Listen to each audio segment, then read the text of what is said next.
May I have your attention, please? We immediately start the opening ceremony. I would like to remind all the participants to put your phone in silent mode. Thank you.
Ladies and gentlemen, please welcome Rector of Lambung Mangkurat University and our keynote speakers.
For Rector of Lambung Mangkurat University and keynote speakers, please stand for the Sasirangan Garlang ceremony as a symbolic gesture, and for Professor Mutia to present the Sasirangan Garlang.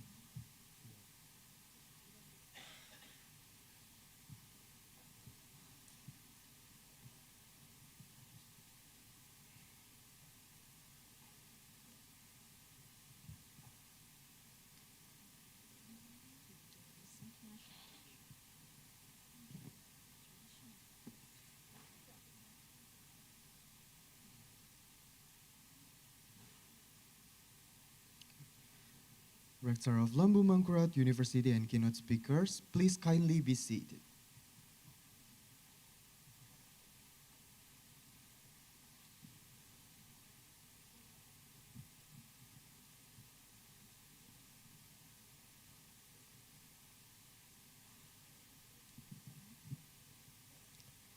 Ladies and gentlemen, to begin this international workshop, let us enjoy a traditional dance from South Kalimantan, Indonesia, who will present by UKM Tari Marindang Budaya from PGSD PG PAUD ULM. The Japin dance is a traditional dance that originates in South Kalimantan. It was influenced by Arab and Malay cultures and was originally performed as a medium for spreading Islamic teachings.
Bismillahirrahmanirrahim.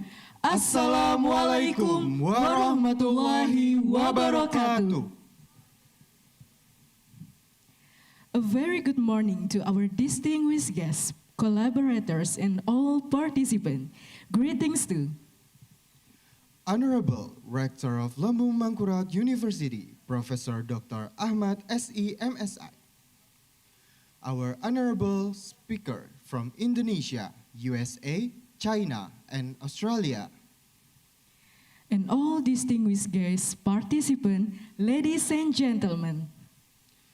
A very warm welcome to the International Workshop, a pre-event to the second KUB Postgraduate by Research Colloquium in conjunction with the 6th International Conference on Chemical Engineering and Applied Sciences 2025.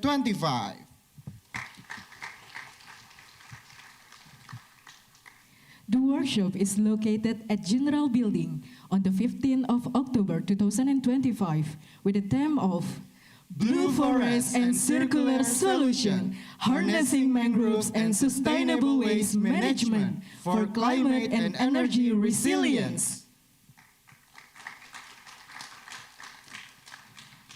For your information, this workshop and conference is conducted in hybrid session.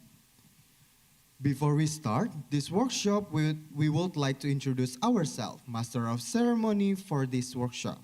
I'm Arun and my partner, Dita, It is such an honor to welcome you all here.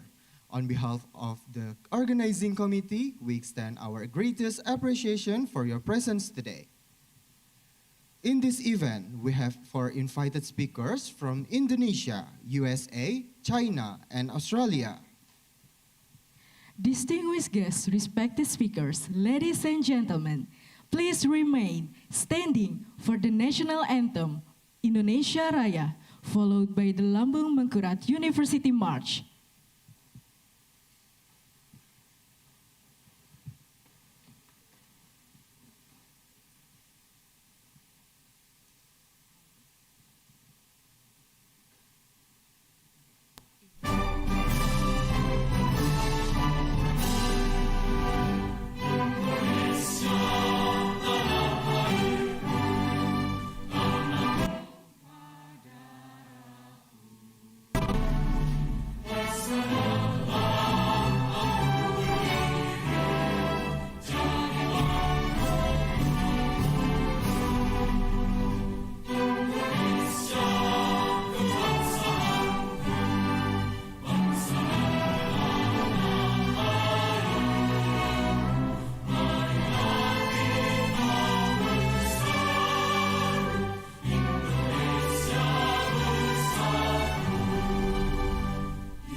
Pancasila dan Undang-Undang Dasar 45 sebagai dasar perjuangan. Revolusi yang sedia memberi ilmu pengetahuan demi Indonesia Raya, membangkitkan jiwa kebangsaan. Wahai putra Indonesia, engkaulah harapan bangsa. Wahai mahasiswa, siapkan dirimu, angkat ini masa depan. Sebarkan wajah sampai ke putih, menyerahkan pantang mundur. Jadilah kesatria bangsa, berbaktilah pada negara.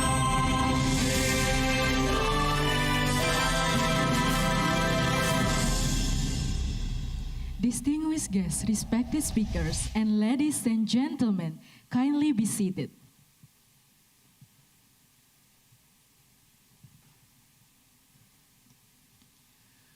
Distinguished ladies and gentlemen, to begin this workshop, let us take a moment to listen to the dua, which will be led by Mr. Rusli.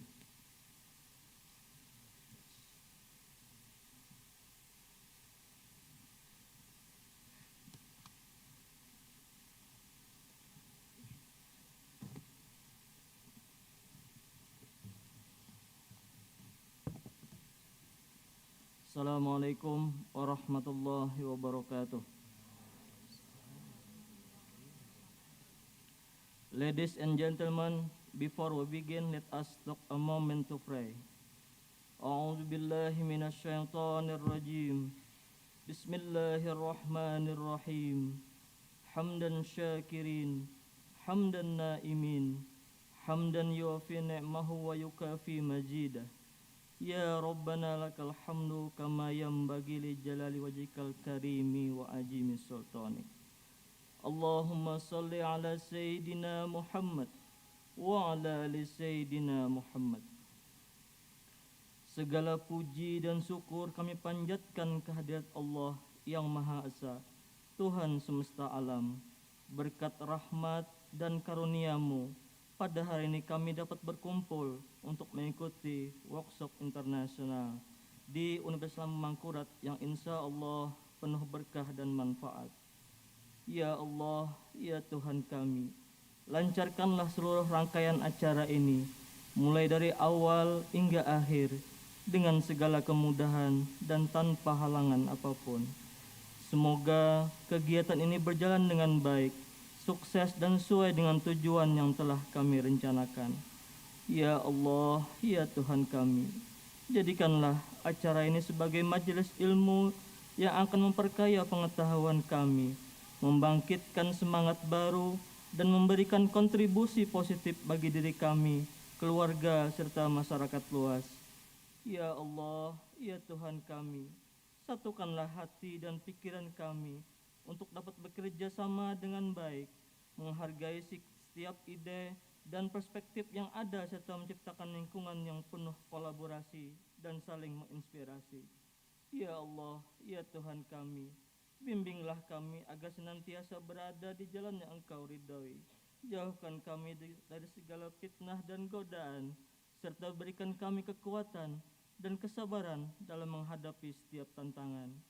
Ya Allah yang Maha Pengampun, ampunilah dosa kami, dosa kedua orang tua kami, dan dosa para pendahulu kami. Kabulkanlah ya Allah segala permohonan kami ini.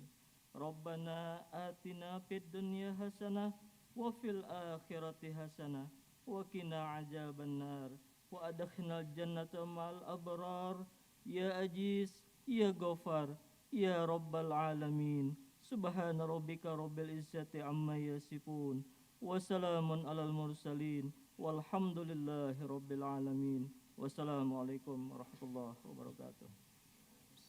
To Mr. Rusli, please return to your seat. Distinguished guests, respected speakers, ladies and gentlemen, now we will hear the report from the workshop chair of the second KUUB Postgraduate by Research Colloquium in conjunction with the 6th International Conference on Chemical Engineering and Applied Sciences 2025, please welcome Professor Mutia Elma.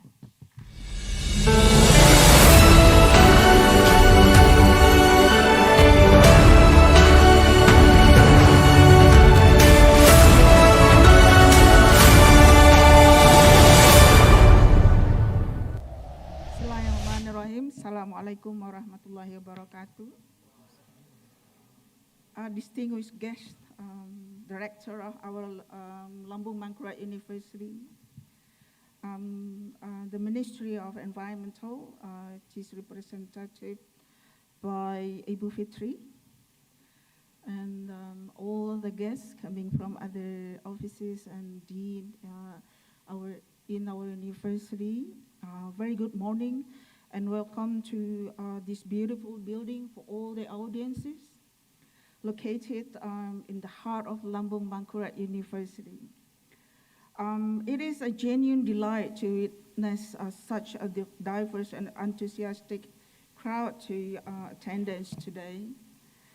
The international workshop marks an exciting prelude to upcoming KPRC ICChEAS 2025 conference, and it brings together expert researchers and all the budding professionals to explore the theme of blue forests and circular solutions, harnessing mangroves and sustainable forest management for climate and energy resilience. The concept of cultivating mangroves alongside sustainable management for climate and energy resilience. Halo, pergi. Today, I'm proud to report that the total number of participants joining this workshop has reached 474, which is hybrid, which is offline and online, and it's including all the speakers and participants. And also for tomorrow's conference, there would be 406 participants around the world. So including all the participants in different countries. So please, for those who are coming today, we are welcoming you all and the Kubo Hotel tomorrow morning. So we are reporting the total number of 880 people participants, a remarkable number that reflects the growing faithful within academic and professional communities. Our strong participation also reflects a truly global spirit of collaboration. Partners from across continent have come together, including United States, France, Ghana, Japan, Australia. This wonderful gathering highlights how the effort we cultivate here in Borneo or Kalimantan are capturing global interest and creating collaborations. So like the mangroves that another themselves are friendly while supporting entire ecosystem, our network continues to grow, rooted in knowledge, growing through collaboration. So may this workshop be more than just a gathering of mind. Maybe it be a place where people can make lasting connection, share ideas that will change the world, and find the new motivation to work together to achieve a better future.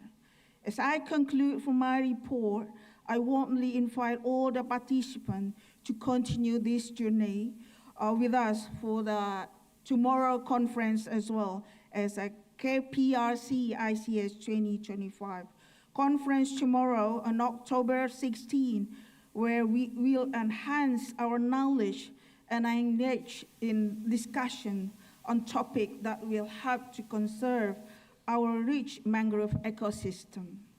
Here we will further expand our knowledge and discussion on topics that will further preserve our diverse ecosystem on mangrove. Thank you for your attention. May this workshop bring valuable insight for all of you. Wassalamualaikum warahmatullahi wabarakatuh. Thank you, Professor Mutia. Please return to your seat.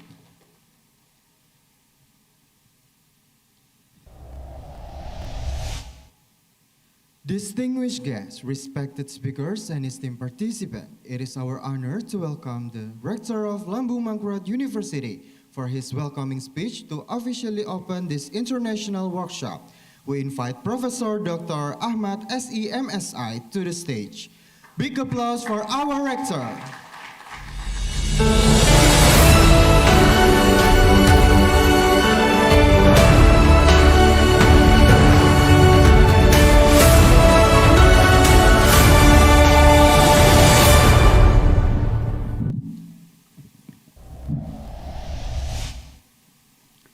Bismillahirrahmanirrahim.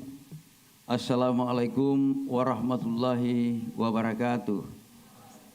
Good morning, ladies and gentlemen. Alhamdulillahirabbil alamin, wassalatu wassalamu ala asrafil anbiya'i wal mursalim wa ala alihi wa sahbihi ajma'in, amma ba'd. Distinguished guests, Ibu Fitri from Environmental Ministry, Republic of Indonesia, Professor Tim Roberts from Newcastle University, welcome in Banjarmasin again. Professor Mutia Elma, the chairman of this workshop and international conference, yes. Dr. Didik, congratulations for your study, finish,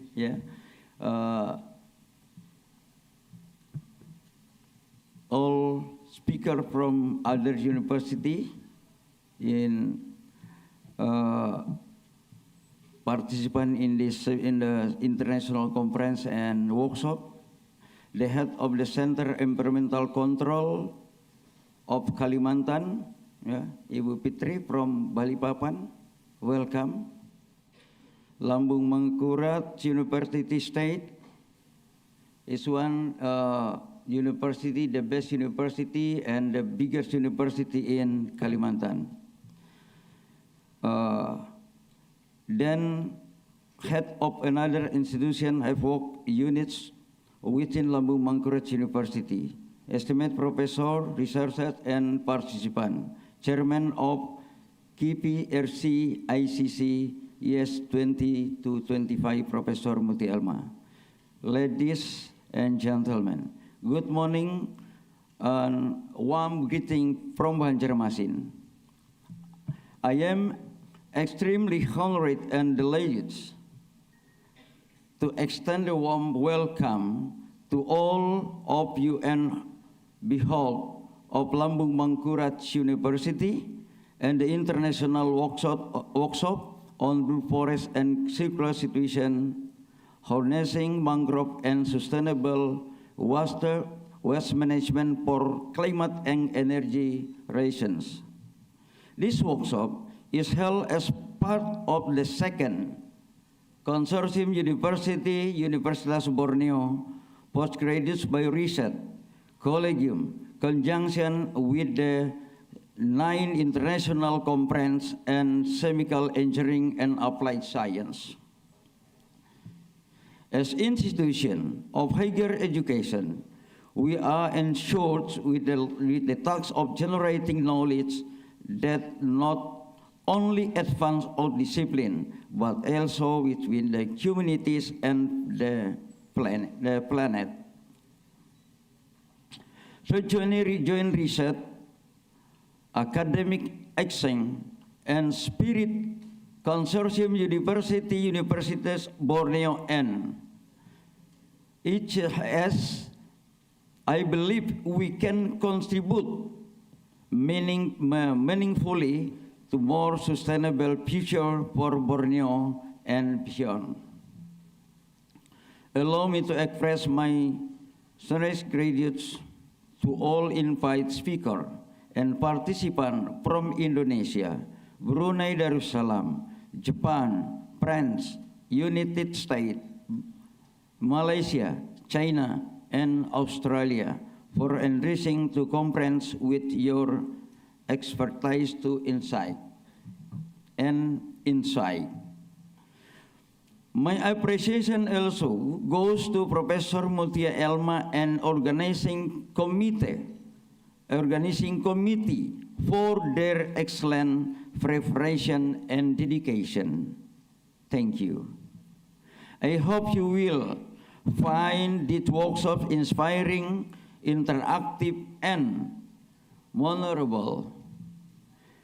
And while you are here, please take some time to enjoy the warm culture and hospitality of our beautiful city of River Banjarmasin.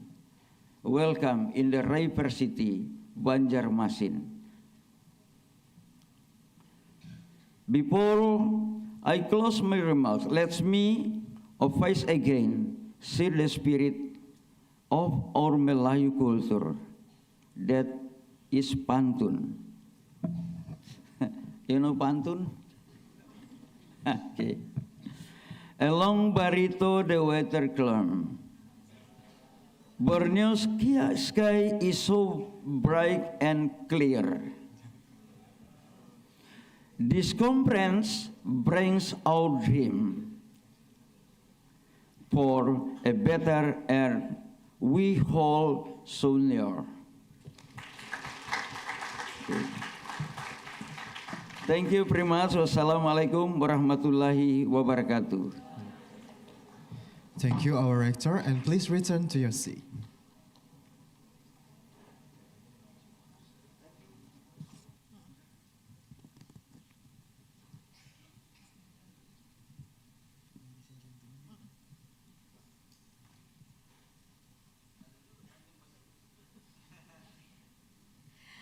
Ladies and gentlemen, by reciting Bismillahirrahmanirrahim, we officially opening this international workshop. The program continues with the presentation of plaques and certificates to the keynote speakers. We respectfully invite the Rector of Lambung Mangkurat University, together with the Chair of KPRC ICChEAS 2025, to present the plaques and certificates, and the keynote speaker kindly come to the stage.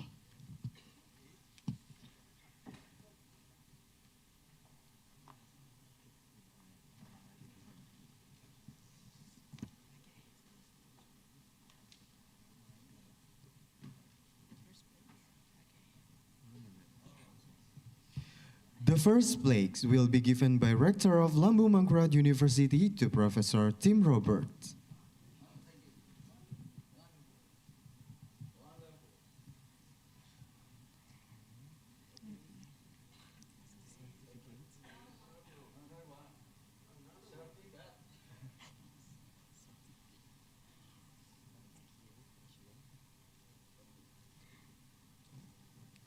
The next plaques and certificate will be given by Professor Mutia to Dr. Didik.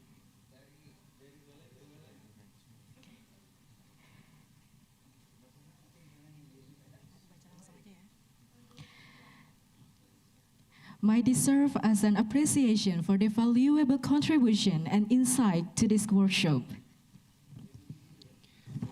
Distinguished guests, respected speaker, and esteemed participant, may I kindly invite everyone to join for a group photo session.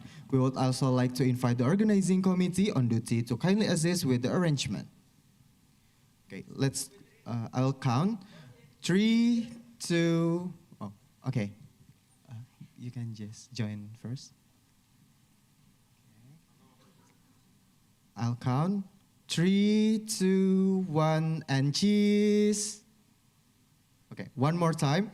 3, 2, 1, and cheese. Okay, maybe turn around with the participants together. Gak usah berdiri.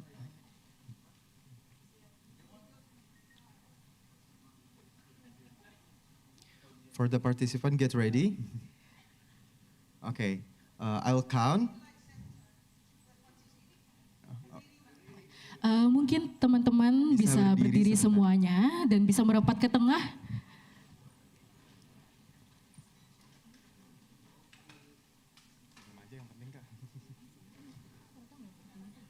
Okay. Oke, Wait a minute. bisa ke tengah lagi teman-teman semua. Lebih merapat Ya, mungkin. lebih merapat. Oke. Langsung ya berarti. Okay, I'll count. 3, 2, 1, and cheese. Okay, maybe with the L sign of ULM. L. Okay. I'll count again. 3, 2, 1, and cheese. Okay, thank you very much to all the participants and for Rector of Lambung Mangkurat University, the keynote speakers, and Professor Mutia Elma.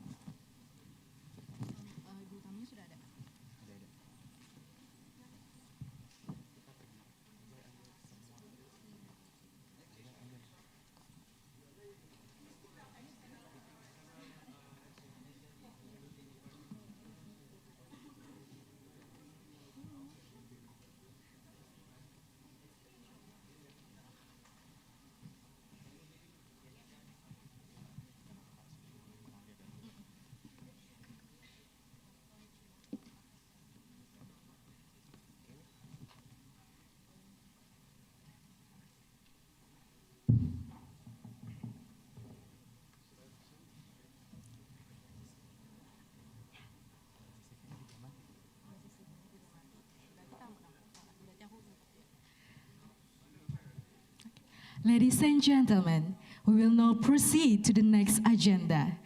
Please join me in welcoming Mrs. Utami Irawati, PhD, who will serve as our moderator for this session. Big applause for her. Dr. Utami Irawati.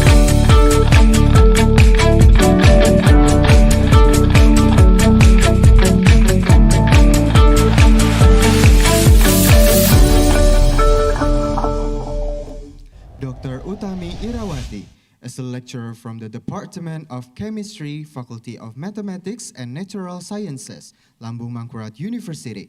She holds degrees from UGM, Monash University, and Purdue University, USA, with research focus on environmental chemistry and water treatment.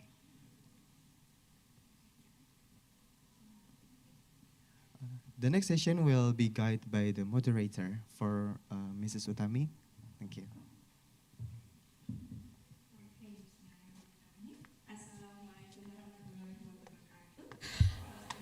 Okay. Good morning, ladies and gentlemen. It is my pleasure to be here with all of you, and this is an honor for me to introduce today's one of the keynote speaker for today, Dr. Christian Lenhart, who is joining us from, well, literally the other side of the world. And Dr. Lenhart would be joining us from Minnesota, United States of America. Dr. Lenhart, can you hear my voice clearing up?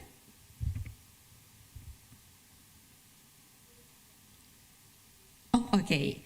So since Dr. Lenhart is maybe he's still preparing for his speech, we will start with our another awesome keynote speaker. We have with us here Emeritus Professor Tim Roberts from Newcastle University. Okay. Okay. Is it okay? Oh, okay. So like a 5-minute silent break? Okay, so maybe all of you can do, some like stretching while we're waiting for our keynote speakers to be ready. Don't worry, ladies and gentlemen, we will start really soon, but for the time being, please. Oh, Dr. Lenhart is here. Oh, okay, Dr. Lenhart. Where?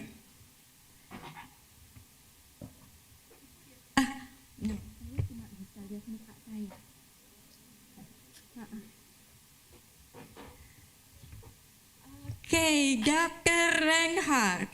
Ladies and gentlemen, so joining us virtually from Minnesota, United States of America, is Dr. Christian Reinhardt. Professor Christian Reinhardt. Professor Reinhardt, can you hear my voice? Oh, yeah, I hear you pretty well. Excellent. So how are you doing? I'm pretty sure Good. that it's like around 10 p.m. in the US, I believe. I believe we have. Yeah, a little, Oh, okay. definitely. We really appreciate you being your willingness to be a keynote speaker for us, despite the, I don't know, it's like a 12 or 13 hours time difference between us. So Yeah. it's quite late in the evening in the US, I believe. Okay, so Yep. it's fall season, I guess. It's October already. It's the fall season. So Professor Reinhardt is a professor in the Department of Bioproducts and Biosystems Engineering at the University of Minnesota. Professor Reinhardt holds a PhD in Water Resources Science from the University of Minnesota and then a dual master in Water Resource Management and Landscape Architecture from University of Wisconsin-Madison, and a Bachelor of Science in Biology focusing in aquatic ecology from the University of Notre Dame. And his works spans restorations of streams and wetlands. This is something that we all can learn from him, with the aim of improving hydrologic function and ecological health. Over the years, he has co-authored widely used management and design guides. For example, the Aquatic Organism Passage Handbook and the Agricultural BMP Handbook for Minnesota. I'm sure that these handbooks are really useful. These guidebooks are used by practitioners and agencies. And then he also contributes to the monitoring, assessments, and design of real-world restorations projects in collaboration with quite a number of organizations, and among one of them is the Nature Conservancy. In addition to his academic and research contributions, Chris takes active leadership roles in the ecological restoration community. He coordinates the Professional Restoration Certification Program for the Society of Ecological Restoration International and currently serves as the president of the Great Lakes Midwest chapter of SER. And beyond his professional life, Chris is deeply engaged in bridging science and practice, bringing together ecological principles and engineering design to restore landscape in meaningful and measurable ways. So ladies and gentlemen, please join me in welcoming Professor Christian Reinhardt as he shares his insight on restorations of peatlands in the global north. Professor Reinhardt, you have about 30 minutes to deliver your presentations. The time is yours. Okay, thank you. Thanks, it's nice to be with you online. Sorry I couldn't be there in person. And sorry if I was a little late off the time, but it was, the time difference was maybe 12 or 13 hours, it was maybe 12 and a half or something. But anyway, yeah, so I'm here and yeah, I have this presentation about lessons learned from restoration of peatlands from the global north and how it might apply to other parts of the world. I've mostly been working in Minnesota, and but I've been also doing some work in Canada and more recently Finland. Can you see the slideshow okay? Are you seeing are you able to see that? Well, we haven't seen your screen yet.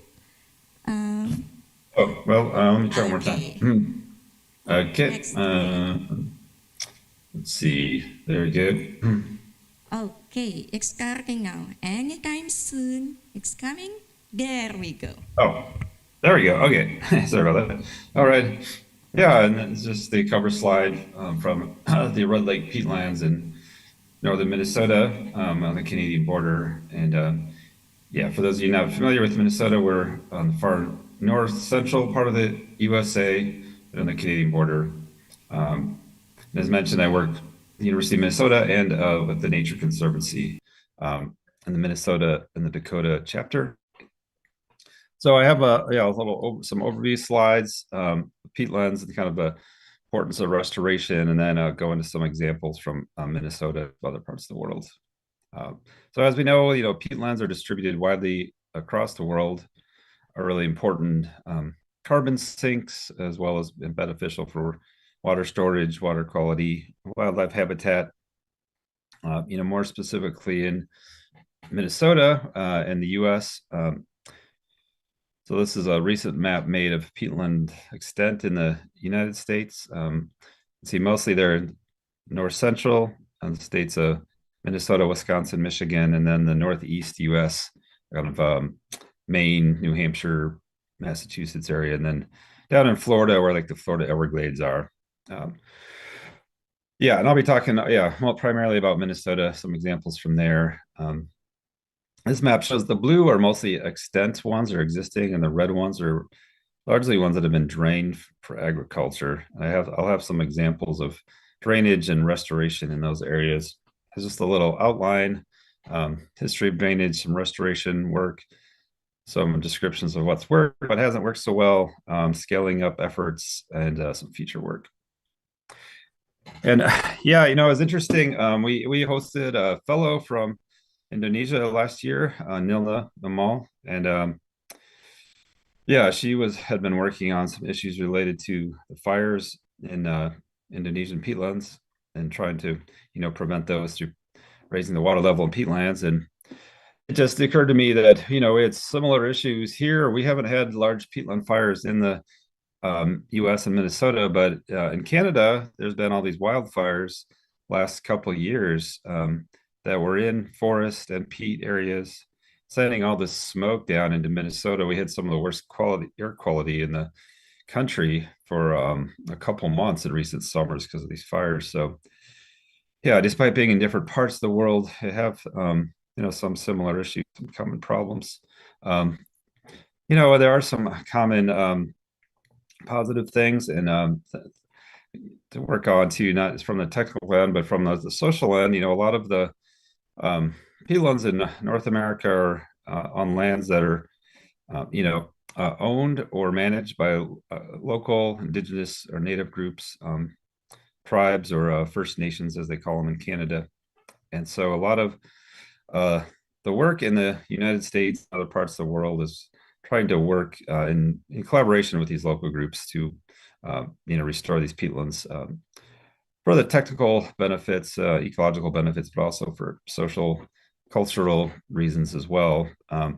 So I'll talk about this work with Finland a little bit in this talk here. I've been working with this group called the Snow Change Cooperative, which is a nonprofit organization in Finland that's working around the northern boreal region in the U.S., Canada, and Finland to develop kind of common strategies, frameworks for assessment, and kind of ways of doing restoration with local groups. All right, but yeah, first I'm going to go into some of the drainage history and some of the kind of bad things that happen with drainage peatlands in the U.S. I like this quote here: "Those who do not learn from the past are doomed to repeat it."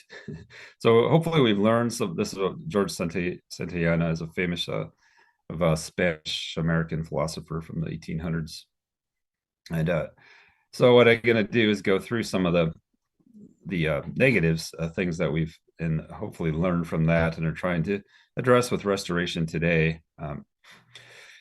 So yeah, just starting off in Minnesota, we drained tons of peatlands in Minnesota, as in many parts of the world. Indonesia, Finland also have drained many peatlands, and many of these were used for farming in southern Minnesota, but a lot of the ones in northern Minnesota, where we're doing much of our work, there wasn't really much of a direct purpose for draining the ditches, dredging the ditches to drain the peatlands. It was kind of laid out as part of the public infrastructure almost, along with roads and things. And a lot of them were never used for farming, grazing, forestry.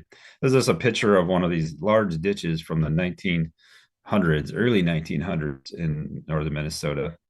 And then that's what we're dealing with in restoring these things and trying to block those up and re-wet the peatlands that were drained. I just want to show some even earlier examples of drainage of peatlands in the upper Midwest and the kind of north central part of the U.S. This is an example from Ohio. I had a couple examples from Ohio showing what happens when they drain the peat. There's a report from 1905 from Ohio State University. People kind of forget about these things, but there are large areas of peat that were drained in Ohio, showing the tillage of breaking up of the peat on the upper right there. And then on the lower kind of center photo, there's this loss of organic matter. Those roots are showing how it was rooted in clay underneath, and all that area in between was peat. So all that peat was lost several feet, and then the tree was sort of airborne on the roots, showing just the massive extent of peat drainage. Especially in this black swamp. This was kind of a shallow peat on this area called the Great Black Swamp in Northwest Ohio.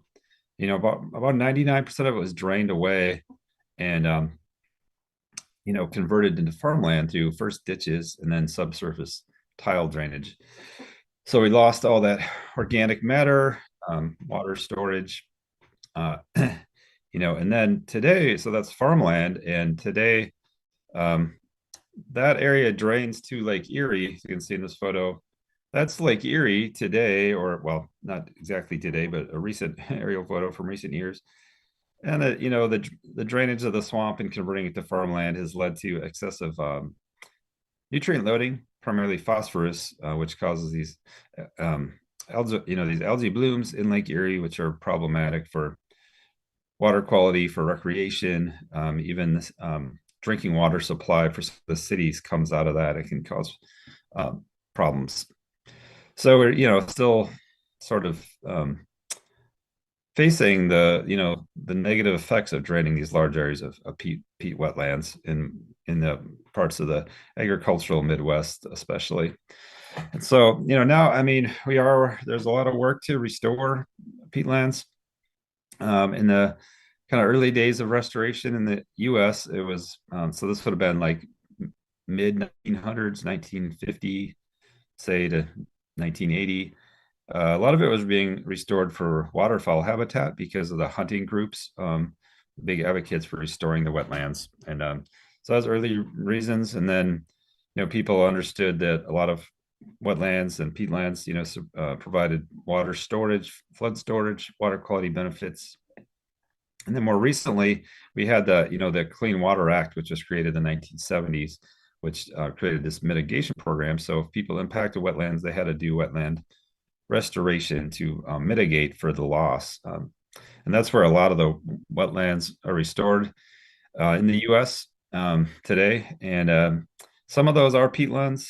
All the peatlands are wetlands, of course, but there's a wide variety of wetland types that aren't peatlands. But we haven't been restoring the peatlands as often or as well. But other reasons besides mitigation, in Canada, there's a big kind of program to restore peatlands where they did peat moss harvest. So they harvested it off the top, and then they have a way to reintroduce sphagnum moss and get it growing again after they're done harvesting. And that's been fairly successful, I would say. But it's only been done for reasons of climate change and carbon balance just really recently in Minnesota. And even still, it's not being done that much only for that reason.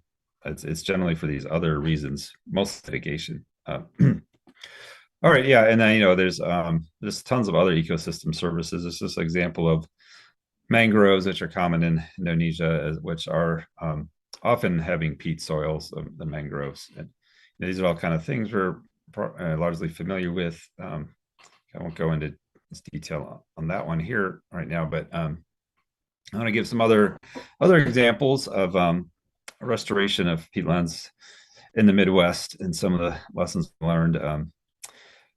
The Kankakee Marsh was one of the largest wetlands in the Midwest. This was in Indiana and Illinois. On that map, if you recognize, Chicago is up to the upper left there. So it was just south of Chicago, about 100 kilometers. And this was a tremendous sort of waterfowl wildlife area. So people use it for hunting, provided flood storage. It was mostly drained for agriculture. And it wasn't until recently that they had a big restoration effort, which was led in part by the Nature Conservancy and other state organizations, Department of Natural Resources and things in those states. It's been very successful overall. They didn't restore the whole Kankakee Marsh, of course. That was in those kind of green area in the map, and they restored probably just maybe a eighth of it or something like that. But still a large restoration project, and they did learn a lot. I mean, there's a lot of techniques and kind of ways to block up these ditches, from refilling it with just the soil and material that is alongside it, and using that to fill it back in. But often they have these ditch plugs. This is a graphic from the Minnesota Guide to Wetland Restoration, where they have kind of specifications for how you do that.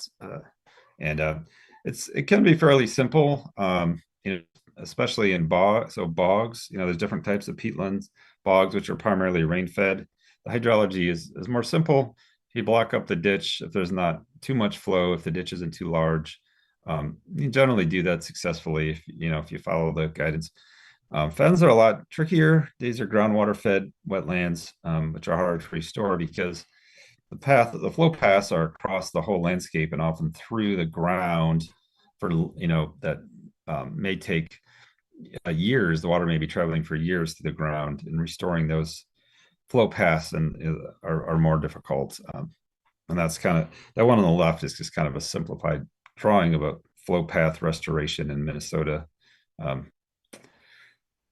And then just to give some examples of those issues with water control structures, so generally they work pretty well, but in the Sac-Sim bog, this is one of the main restoration projects that I'll talk about in this presentation for Minnesota. They needed actually grade control structures to prevent erosion of the bed, so like rock dams and things. So you can see there was a fair amount of drop to get the peatland is on the top part of the photo. And then they had to kind of step it down back to the outlet channel. The outlet channel was along the road, so they couldn't disable, that ditch. They had to keep that flowing for drainage for the road. And so these were problems. They were washing out. Beavers were building dams on them and causing the water to bypass the channel and flood different areas. So just were actually a lot of maintenance problems with these water control structures over the last years. This was restored about 10 years ago now, and we've been monitoring it and studying it along with others. Another example just of hydrologic restoration is a Cold Spring Fen in central Minnesota. This is one of these groundwater fed wetlands, where this shows the grading plan to the left and then a picture from above. And what all that is we were reconnecting the flow of water from the ditch was on the right of that schematic drawing, which drained the water away from the fen. We weren't able to block up the ditch 100% because of adjacent farmland that was still being used for farming. So we had to divert the water in a pipe and then into this open channel to sort of distribute it across. And so restoring the hydrology in that case got fairly tricky, required a lot of engineering. It actually worked quite well. It basically did all the purposes that we had, set out to. It accomplished the purposes we set out to do, and that's a good example of fen restoration in central Minnesota, and just some of the problems there. I had to find alternative ways to get the water there other than ditch blockage. The soil was, so then altered by drainage. We lost the depth of peat, so that when it was reflooded, rather than having a sedge with moss kind of community that was saturated at the top. On top, we had like ponded water, which creates a different environment for plants, changes the, like I said, the water chemistry. It was more nutrient rich. So what was restored in terms of plants was more of a wet prairie rather than like a true fen plant community. And the other lesson we learned from that is with the fens that are, as I said, are trickier. There was a lot more groundwater flowing through there than we realized, and we had to make some adjustments so it wouldn't flood the farmer's gravel road. So the fens require a lot more careful kind of hydrology studies beforehand in order to figure out how much water is coming in and what to, how to best divert that and manage that water. All right, so then, I'll go back to the Saxon bog then for more detail on some of the lessons that we learned. This is this large bog in northern Minnesota. A picture of it there to the left after some of the ditches were blocked up. It's people doing soil cores to the right, some of our research group there. It was restored as a mitigation bank. So it was actually a private company that bought up all this land for fairly cheap and then restored it. And then they sold the credits on a market, open market to get paid back for all that.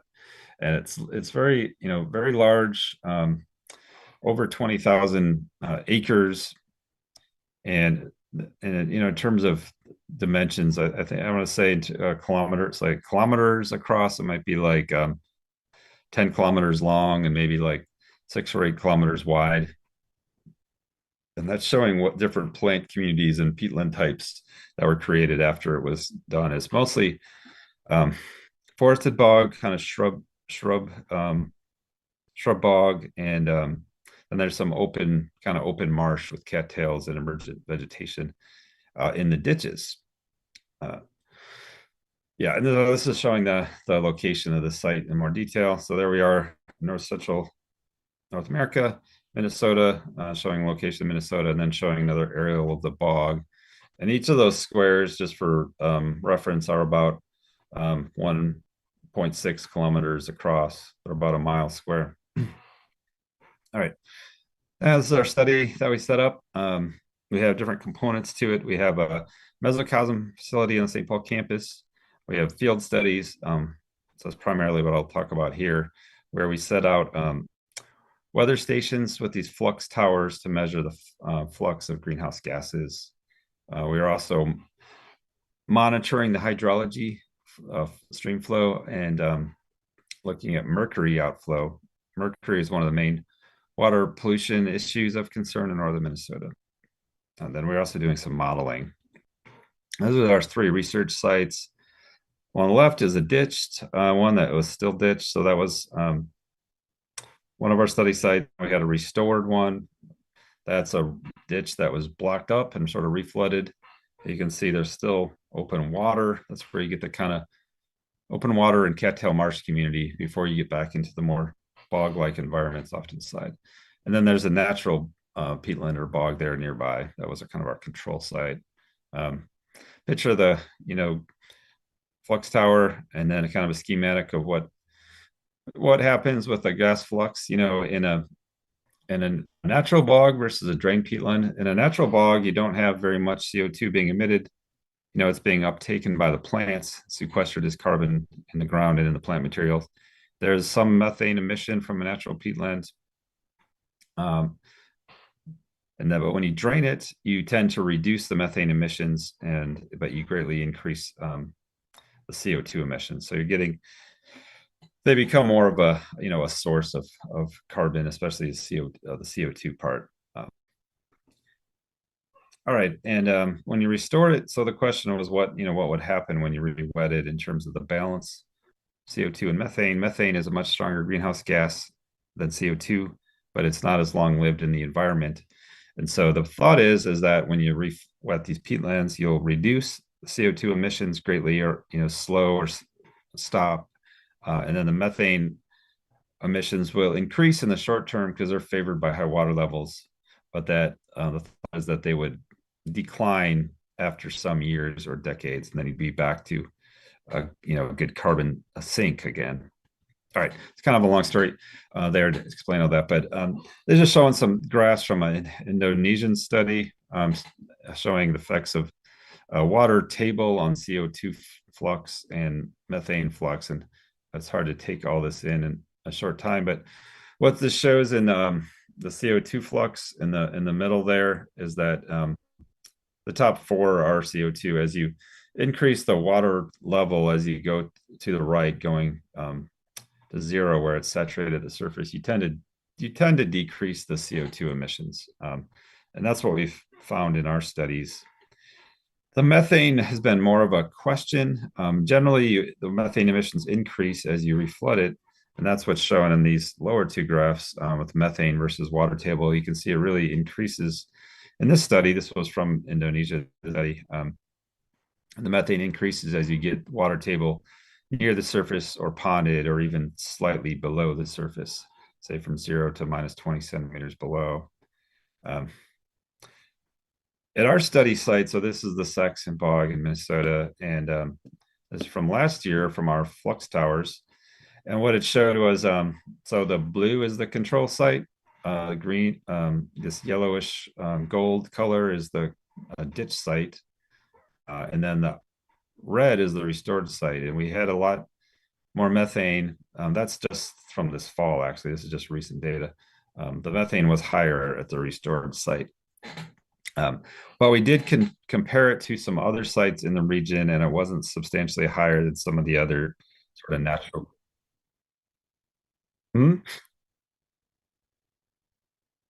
Oh, is there a question? We have another keynote speaker coming in the room. Okay. Oh, okay. So how much time is left? Yeah, please continue. You can continue. Oh, okay. Yeah, I was just, let's see. All right, You yeah. have about 5 to 6 minutes left. I'm sorry about that. Okay, yeah, it's okay. Sorry, it's a little less time than I was thinking. I'll just show some of these. So from the mercury, then one of the problems with the peatlands is we found that they increase methyl mercury concentrations and loads. Unfortunately, and we've been trying to understand that. This is kind of in its preliminary stages. We think we do have some understanding of why that's occurring. It has to do with the conditions in these re-impounded ditches. But we were finding higher levels of methyl mercury, which is the toxic form, which accumulates in fish. It can be negative to humans. All right, so, I think, so that's one of the issues. Another issue, is the vegetation restoration, and it's key to the functioning. A lot of times we're trying to restore the sphagnum moss, which affects the greenhouse gas flux. If you get a layer of moss on there, you can reduce the methane emissions. And, so this is what the Canadians have been focusing on with this moss layer transfer technique, develop a way to recover the bog surface with moss that helps, shorten this period of high methane release, because the moss can create an environment where it sort of captures the methane and removes it with certain types of microbes that consume methane. All right, but it's a little more challenging in these ditch environments, like in the Saxon Bog, where you have this big open area. This is showing over time, kind of on the left, a ditching environment, then re-wetted. You have big areas of open water, which are hotspots for methane release, and then potentially this methyl mercury. You will fill in over time. On the lower right is a ditch on this Saxon Bog that did fill in much more effectively, and you have much less outflow of water and any pollutants in those areas. Peatlands are also very successful, often at supporting wildlife habitat. That's a picture from India, the tigers and the Sundarbans. But Saxon Bog, it's created a kind of a refuge for moose and wolves. It's been a really successful area for birding. People go up there to watch birds a lot. It's one of the main reasons it's been successful. So there's kind of a summary of what's been working in these projects. Water levels are restored, water storage, seeing a lot of wildlife benefits, reduce CO2 emissions. Some of the issues are leakage of mercury and phosphorus, actually.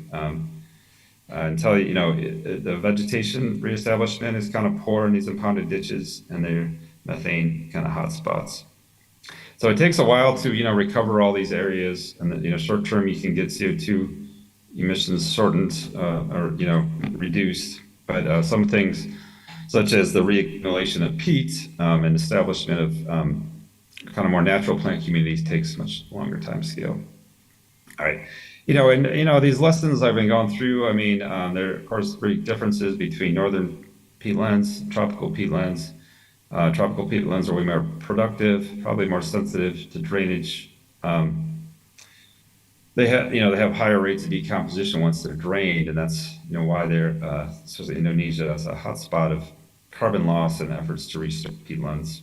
Peat properties are very different and probably the economic drivers. So there's a lot of the physical lessons that apply,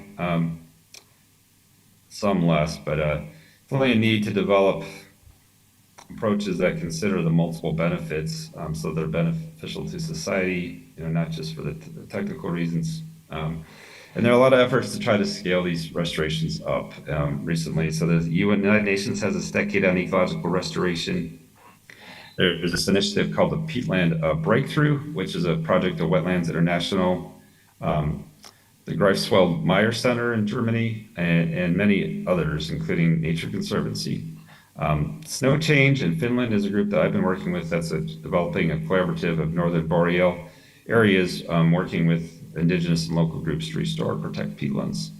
And those are just some of those larger scale initiatives there. Here's the Snow Change work, some pictures of some recent articles trying to protect this large carbon store they call the Arctic's Carbon Vault. And this is some of the work that I'm working on now with Snow Change, developing this, they call it rewilding in Finland.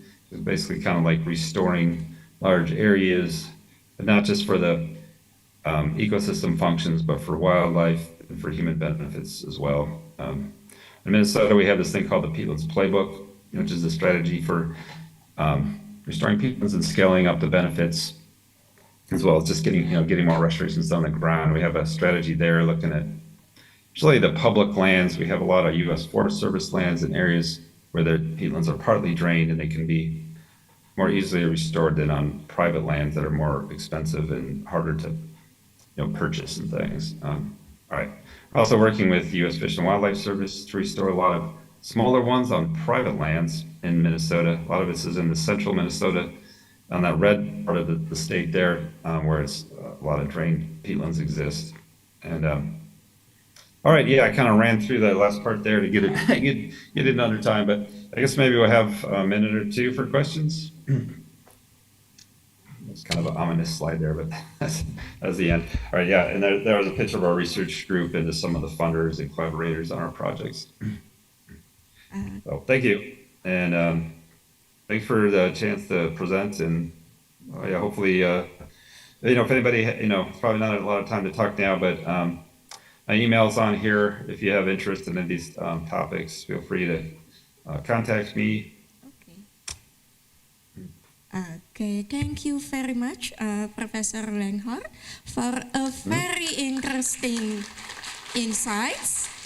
Thank you. Okay, and it is very interesting that even though we do have peatlands, and I believe that the characteristic of the peatlands that we have here and in the U.S., like what you have in Minnesota, is quite different, but we also face the same problems, and restoration is always something to think about.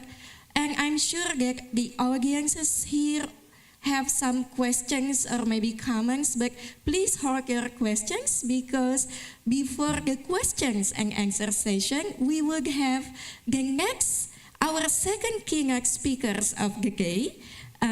We have with here, he's coming all the way from Newcastle University in Australia. So people, ladies and gentlemen, please welcome Professor Tim Roberts.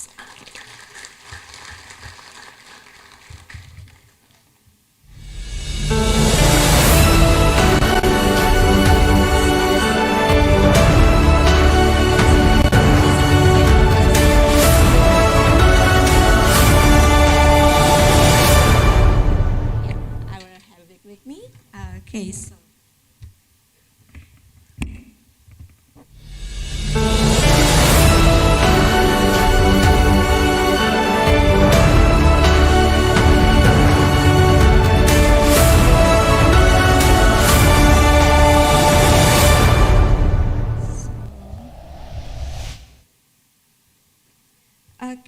thank you very much for joining us, Professor. So let me have a look on my notes. So joining us, we have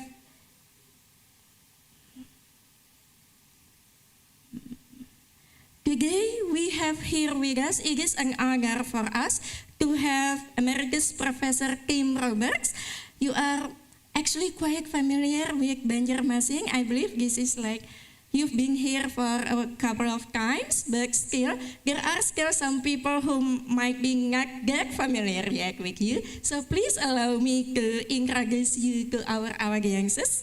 Emeritus Professor Kim Roberts AM is a leading environmental scientist whose career spans more than 5 decades of research, teaching, and community engagement.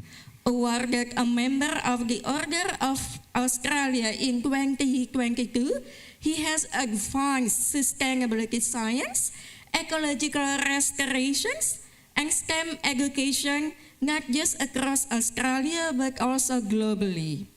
At the University of Newcastle, where he was appointed Emeritus Professor in 2018, he continues research into environmental sustainability, ecological health, and the environmental causes of chronic diseases.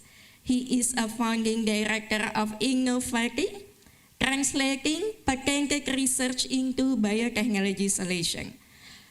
Professor Roberts is patron of the Hunter Region Botanic Gardens, president of the Hunter Innovation and Science Hub, and organizer of landmark events, including the International Best Practice in Ecological Rehabilitation of Minelands Conference. This is something that we really can learn from you, rehabilitation of minelands, because as you know, we do have problems with ex-mining sites. We have Pak Gigik with us about it. And then his work exemplifies a lifelong dedication to protecting biodiversity and building sustainable futures, our common future, if I may add. And today, he is going to share with us his insight on habitat loss affects animal survival. Lessons from Australia for Kalimantan. Okay, a very interesting topic, and I do believe that this is something that we can all learn to be applied in Indonesia. So, Professor, you have around 30 minutes to deliver your speech to us. Time is yours. Thank you very much, and I hope my slides will come up on the screen. Yes, just wait for a few seconds. Yes. You know, technology sometimes can be quite tricky. So. I want to give my thanks to Professor Mutia. She has worked tirelessly to get this program together, and I am delighted to be back in Kalimantan, so thank you very much. The slides will come. Will come in due time, so it's coming now. Okay. And if I want to change the slides, how do I change the slides? I think the operator, and you can also use this. I can. Okay. Which one? So, excuse me. Okay. Back? I think this one is for going back. Excuse me.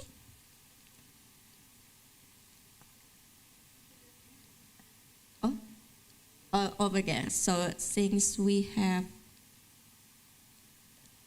or maybe it will be easier if one of the operator help him, so he can just concentrate on talking instead of doing the clicking. Okay. Is it going back? No, it's going forward. I think the upper one, the one on the upmost. Good. Oh, there you go. Okay. Success. Finally figuring it out. What an achievement of today, isn't it? Wait. Okay. Not that one. This one. dokter bisa sambil bantu mungkin ya?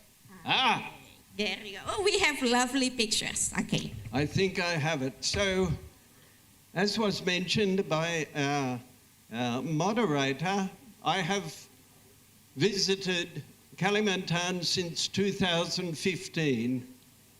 I first met Dr. Arif Budiman, and then I was invited to a conference, and I met Mr. Didik, who is now Dr. Didik, and I also met Ms.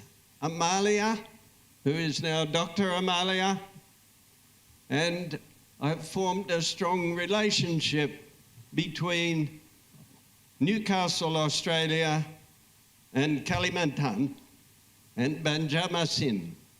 And it's been my pleasure also, since coming here, to meet Dr. Birute Gaudakas, who is looking after the orangutan. My objectives for this seminar is that we have similar trajectory between Borneo, Kalimantan, and Australia in terms of loss of our endemic animal populations, loss of our animals. Australia has had 2 centuries, 200 years of clearing the land, clearing the forest, grazing with sheep and cattle, introduction of invasive animals. Whereas in Kalimantan we see the major change in the last 50 years from forest to plantation conversion, and also mangroves to shrimp farms. I want to point out a little bit of biology, because Borneo and Australia are totally different in plants and animals. You have monkeys, you have tigers, you have elephants. We have kangaroos. Koalas. So we have the marsupials. You have teak, you have ebony, we have eucalyptus. So totally different. Habitat loss in Australia since 1778 was colonisation with the British, land clearing, and then in 1851 we discovered gold. So by 1900, 50% of temperate woodlands were converted to agriculture. Australia's population increased by 1 million people in the 1850s looking for gold. So the country was devastated wherever gold was.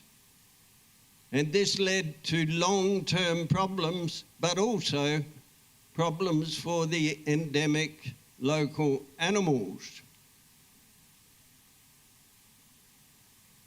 So we have 40% of native forests have been cleared, but also Australia has a major problem with invasive species. Foxes, cats, rabbits, and then later cane toads.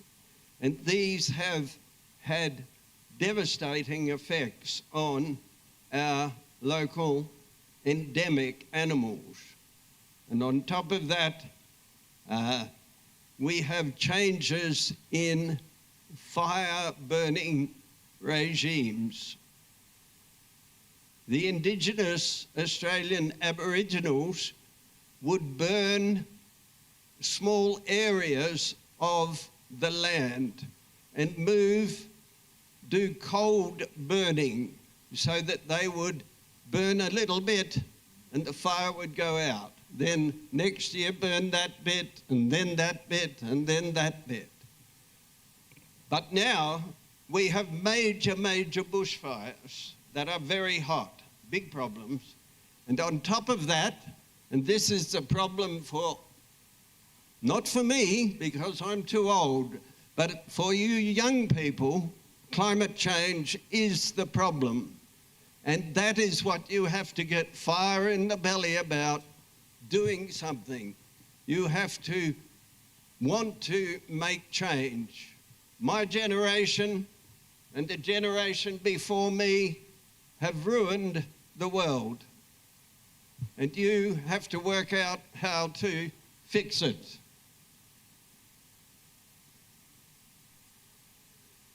So, in Australia, since 1778, we've lost at least 100 animal species, at least 34 mammals. We have the highest extinction rate in the world. We are champions, but not good champions. Plus, we've got the ongoing problem of the cats and the foxes. So if we regenerate habitat, we have to put a big fence around it to keep out the foxes, to keep out the cats, before the local Australian animals can come in. So the Tasmanian tiger, the wallaby, the eastern hare wallaby, the lesser bilby, tiny little animal, the crescent-nailed wallaby, the broad-footed potteroo, the desert rat kangaroo, these have all gone.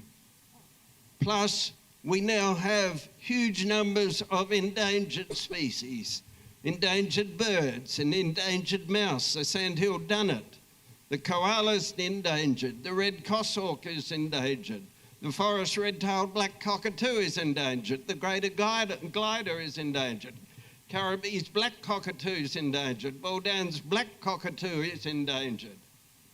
So all of those is the result of that 200 years, and now we have to fix it. If we look at Kalimantan, historically hosted one of the world's richest lowland tropical rainforests, supporting orangutan, clouded leopards, proboscis monkeys, hornbills, and the riverine mangrove system the same.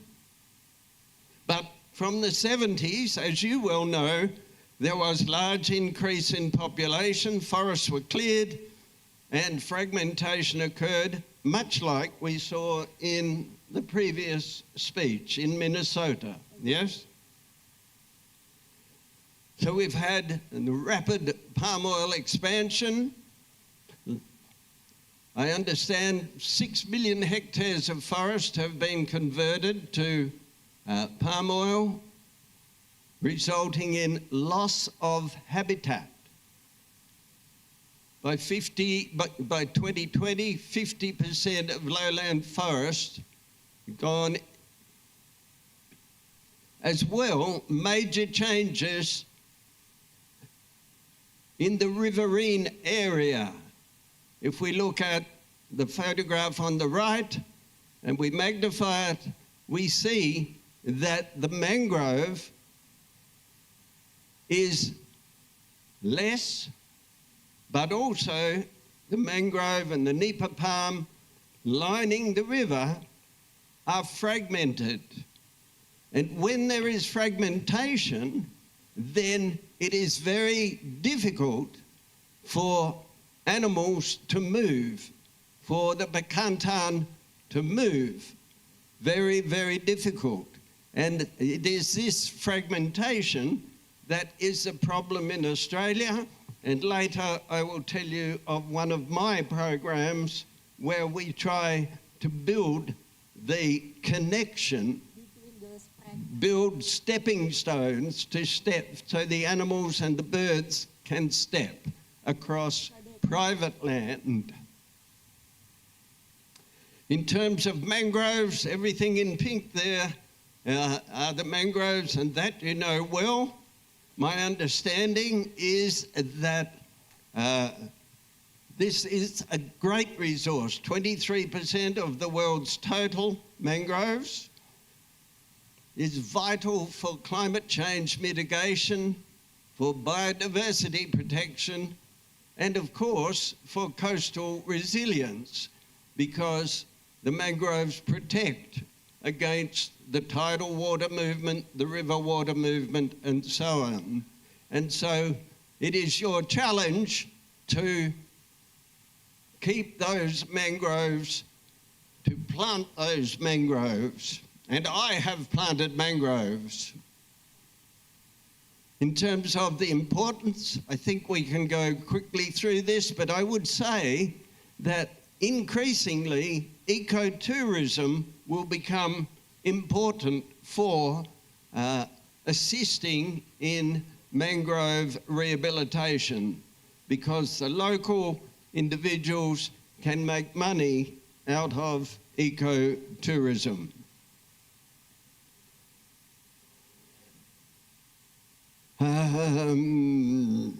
Just on this slide, want to stress again that it is my understanding, and I'm not an expert in the mangroves of Kalimantan, that management is shifting, and with government intervention, we are seeing great progress in the mangrove rehabilitation, and I hope I can learn more about it from the audience. A very interesting report that I read was the ASEAN Mangrove Report of 2025, and this is dealing with all of the countries of ASEAN, but there's a very, very interesting chapter in that report on Indonesia, and I'd recommend that all to you. Very positive. That one, I want to go right through, and we come to this one. So just, we had habitat loss in Australia. We lost all of those endemic animals and other species. Habitat loss in Kalimantan since the 70s has resulted in the same. The orangutans are desperately in trouble, because an orangutan, as Dr. Gaudakas explained in a seminar in Newcastle, the male orangutan would like to roam all over Borneo, but that is impossible because of the change in the vegetation. And so the orangutans are in trouble. The proboscis monkey, also in trouble. The clouded leopard, I think, is in trouble, although I've never seen a clouded leopard. Has anybody here seen a clouded leopard? Yeah. Put your hand up. No? I've never seen one. And so, who has seen the bakantan? Hey, who has seen orangutan? Good. And the hornbills, of course, we see the hornbills flying in pairs above, but all endangered. Here we are. And the elephant. Anybody seen a Bornean elephant?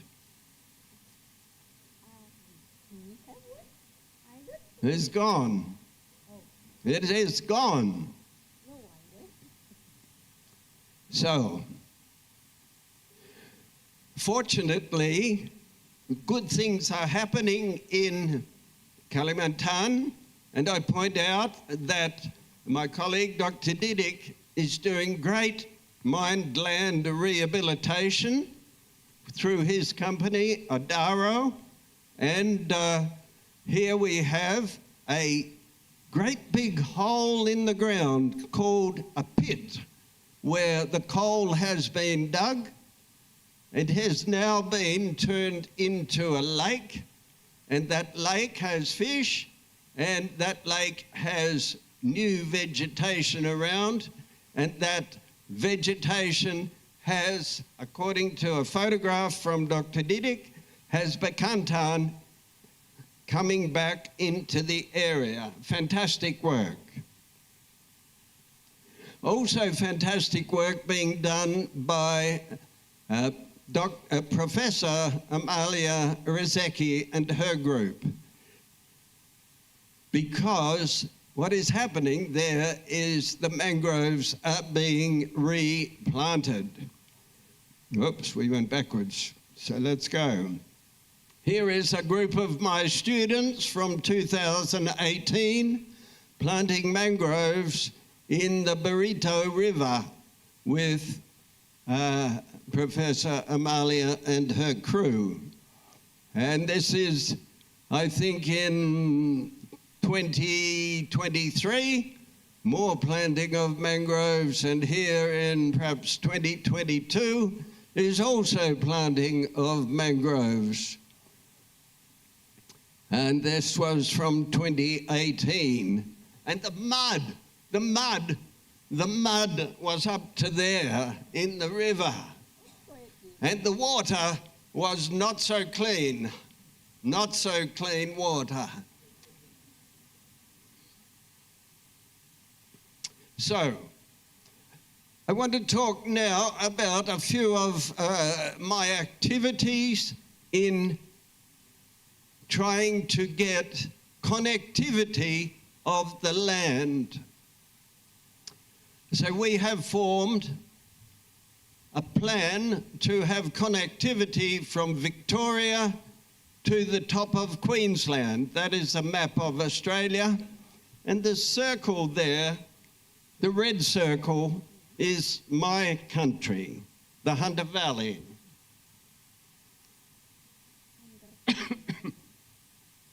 Why didn't that work?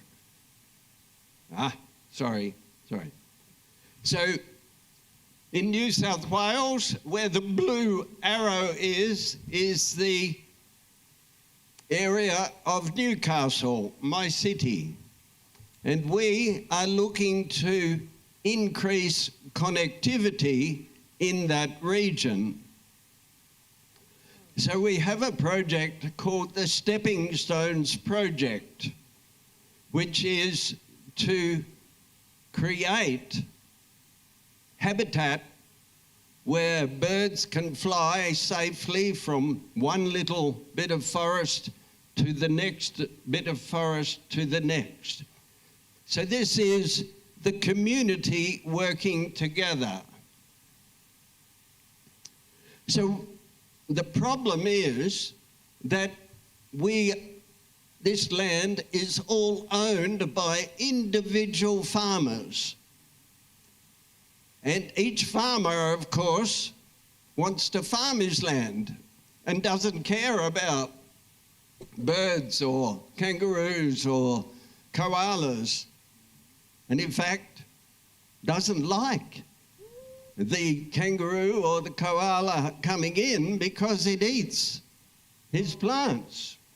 In the same way that the palm oil forester doesn't like the orangutan coming to eat the little seedlings of palm oil forest. Yes. So we said we got a grant from the government. How am I going for time? We still have about 10 minutes. Oh, good. So we got a grant from the government to recruit the landowners. So here is a poster.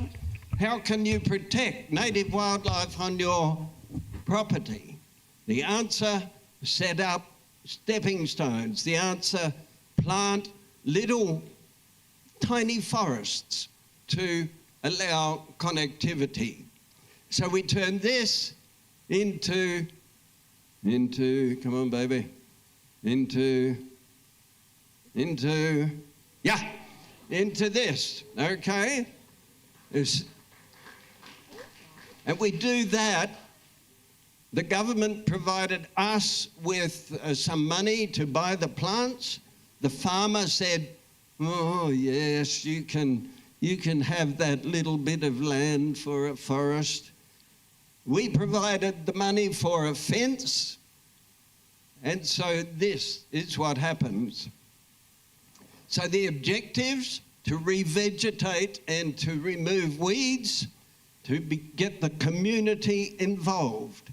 And when you get the community involved, when you get the farmers on side, you win. But that requires education. So we recruited the landholders, we detected, we did all the project development. The tiny green spots are the farms we worked on. Yes, you can see those up there. And we had over 140 projects. We had a landholder newsletter, we had website, we had meetings to get everybody on side. Come on, baby. Community engagement with the farmers. And the farmer would put a sign on his fence, a big sign like this. The sign saying, what? This is a stepping stone project to advertise and beat his chest that he's doing something good. And so we had a target of 452 hectares of connectivity. We actually achieved 510. We had a target of planting 90,000 stems, 90,000 trees. We planted 80,000 trees. So since 2013, we've worked on 60 properties.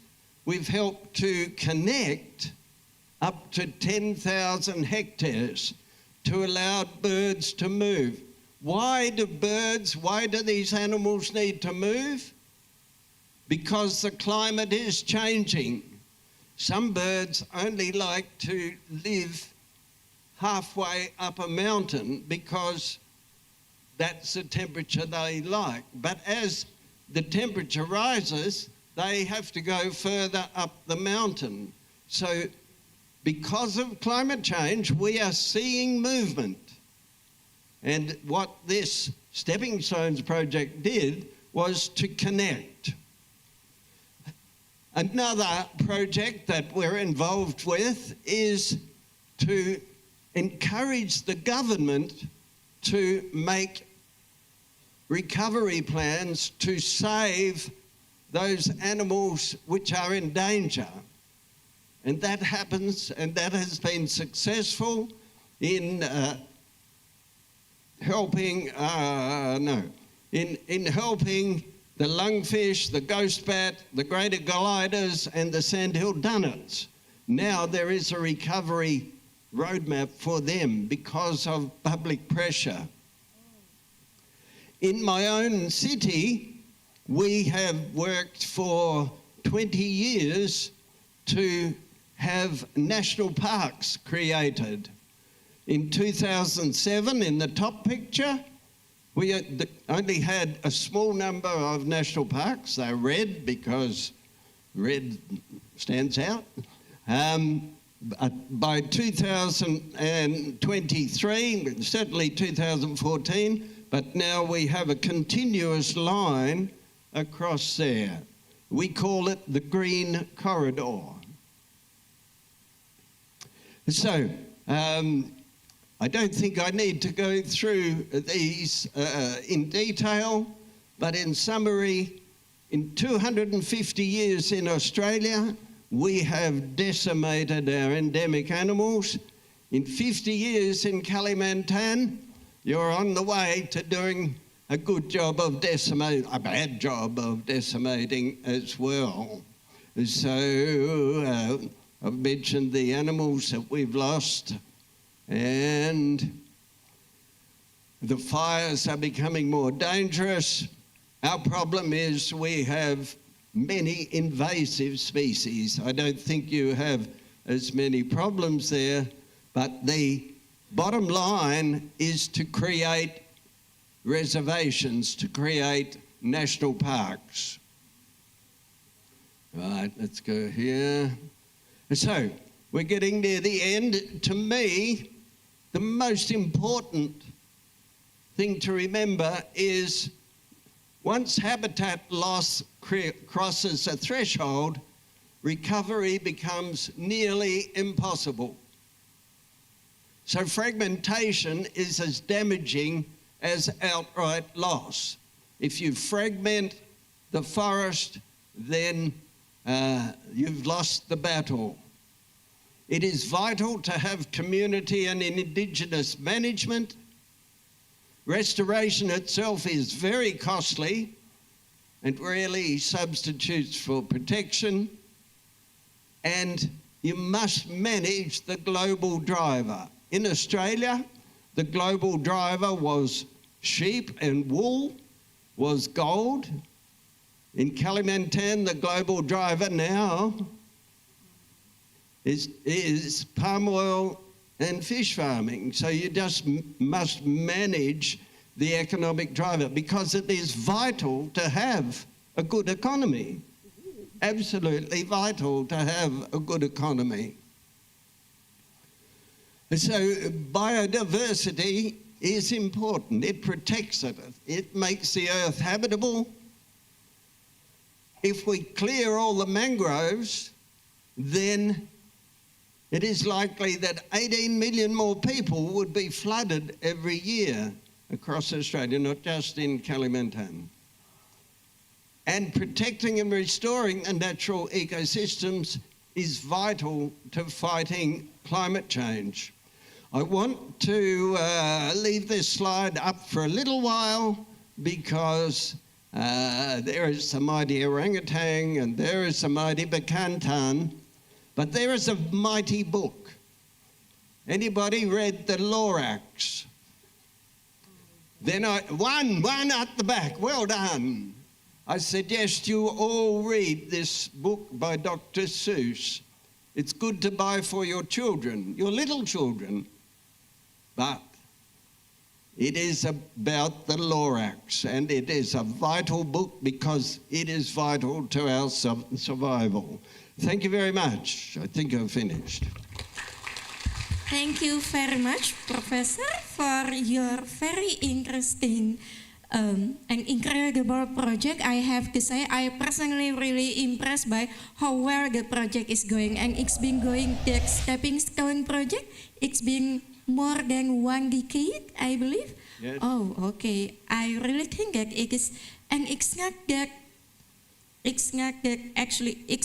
complicated, but I think one of the most interesting thing I find about it is how we can involve individuals in this restoration project, because yeah, I think it is also something important to have everyone involved, not just academia, not just the government, but also individuals, because as what you have mentioned, biodiversity is important to protect all of us. So all of us have to participate in making sure that we are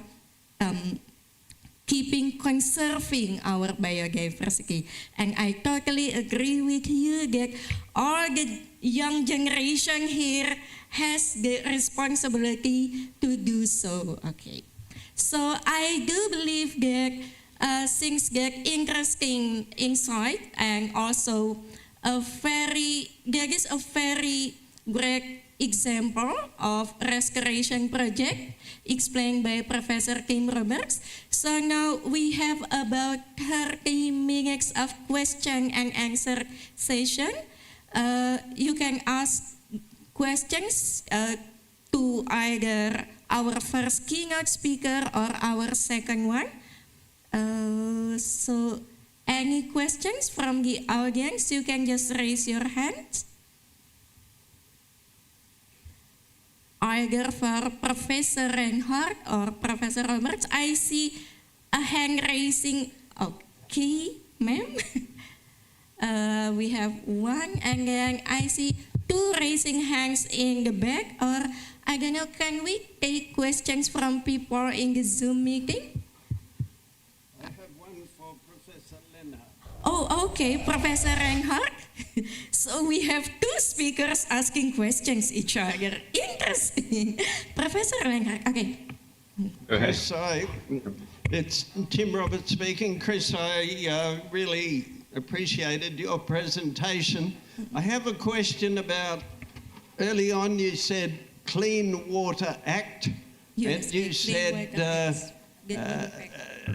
it was stopping mitigation progress. I just did not quite follow that, because here in New South Wales, we have a Water Act that is really stopping You can. any, Yeah. there you are, that is stopping farmers from slowing the flow of water on their farms.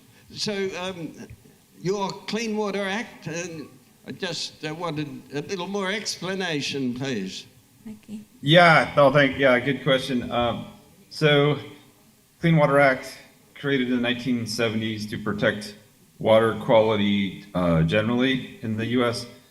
It was extended to protect wetlands, and then in the 1980s, and then the mitigation part is that there are laws about if you fill or impact wetlands that you have to restore or mitigate for it to replace for the wetlands that were impacted.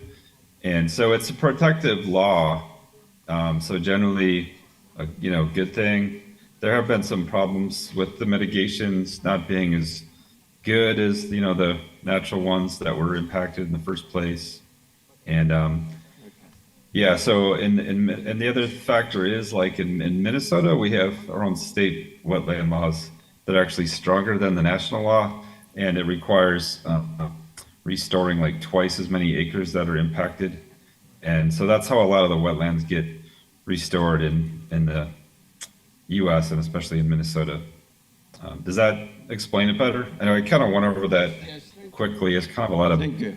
background to that. But yeah. Okay, thank you very much, Professor Lenghart. And then I do believe you have a question, Ibu.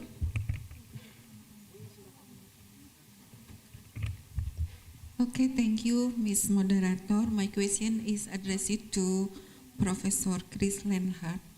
So interesting, in the last slide you mentioned about the differences between peatland, northern boreal, and tropical. So based on our inventory, Indonesia has the largest tropical peatland in the world. So sometimes the people, they didn't recognize that they live in the peatland. So it's a big homework for us to make a socialization and also dissemination information about the peatland. Actually, my question is same with Professor Tim, because you mentioned about the mitigation program replace impact from the USA Clean Water Act. How about the regulation in USA? In our country, we have a separate regulation that regulate water. So it's Clean Water Act in US. And in another hand, we have also regulation about peatland, that government regulation. We understand that the most of the peatland is consists of water. So water has correlation that can influence the water quality in the river. Would you like to explain more detail how about the action could be taken for us to develop the better peatland? Because we understand that the water quality is different. So we have, for river, we have the water river quality, but also for peatland we could not apply the water quality. So would you like to explain or give the suggestion how correlation the peatland to water quality in river? Thank you. Okay, yeah. So I mean, in general, in the intact peatlands, the water quality coming out of them is quite good, and they tend to retain a lot of water, so it's helpful for flood control, but also just when you restore them, literally holding back the water helps reduce the total load or total amount of pollutants flowing downstream. And so, generally in a natural setting, the peatlands are kind of retaining nutrients. And but we in our research and in others, a couple of the problems when you restore peatlands is there's this methyl mercury that's elevated downstream of some of the restored peatlands, and that's a problem because it is toxic to, fish, and then if people eat those fish, it's toxic to people. And then also some of the nutrients. So there's been studies here and in Germany, Northern Europe. That one citation I showed in my presentation, but that is Zach from, I think he's from Germany. And yeah, they were finding elevated phosphorus coming out of some of the restored peatlands, because when the peat's all broken down, degraded from the drainage, and then you re-wet it, sometimes it can actually increase the phosphorus downstream. But that's counteracted by the fact that when you're restoring the wetland, you're like damming it up and holding back the water. So, you're holding back the water, so there's less of it coming out, but you can elevate the concentrations of some of those pollutants, like phosphorus, which is just, causes algae blooms downstream, and the mercury, which is more toxic. But all that stuff would be, you got to look at your own region. It's going to be different in different parts of the world. I would hate to generalize about that, everywhere, because those are things we found in the U.S. and then those studies in Northern Europe and in Indonesia. I'm sure you'd have to look at it there, So yeah, hopefully that answers what you're asking. Yeah, and if you wanted to, we could email. If you wanted to email me later too, I'd be happy to answer or try to talk about it with you more. Okay, so Ibu, I think it's a very good explanation from Professor Lenghart, and as what he has said, if you have even more questions popping up from that answer, you can always contact him through email, correct, Professor Lenghart? Okay, so I think I've seen two girls raising up their hands in the back to ask questions. Are they any other questions? Oh, over there? Okay. But the one, yeah, the one with taupe color for, okay. Please say your name before and to which keynote speakers who are addressing your question. Okay, I'm Azmi from Islamic University of Antasari, the university next door. Actually, both of you mentioned about community development and also restoration, which involves indigenous community. And Professor Lenghart specifically emphasized of importance of indigenous and local knowledge in restoration. In Indonesia, as in the West, we have a scenario like national park. We also have national park project to conservation. However, many have argued that indigenous communities are not active participants in shaping the concept of national park. They are not the main actors to have the decision to conservation. This year, a national park project in South Kalimantan remains a major issue, partly due to the conflicting perspectives between the government and the scientific community, I think, in this university. The scientific community that promotes the national park model and scholars from the social humanities who believe that indigenous community have the right to decide. So there are problems on that, who have the right to decide the conservation project. That's my question. How is both of your insight? Thank you. Okay. So it's both for Professor Lenghart and Professor Roberts. Azmi, yeah. Am I correct? So it is totally correct. I do believe that despite being the one who affected the most by the big image in the peatlands, the traditional community, the indigenous community are often not being the one making decisions in the restoration projects, which is totally a shame, I personally said. So maybe we can start for Professor Reinhardt, please. We can start with Professor Reinhardt. Okay. Okay.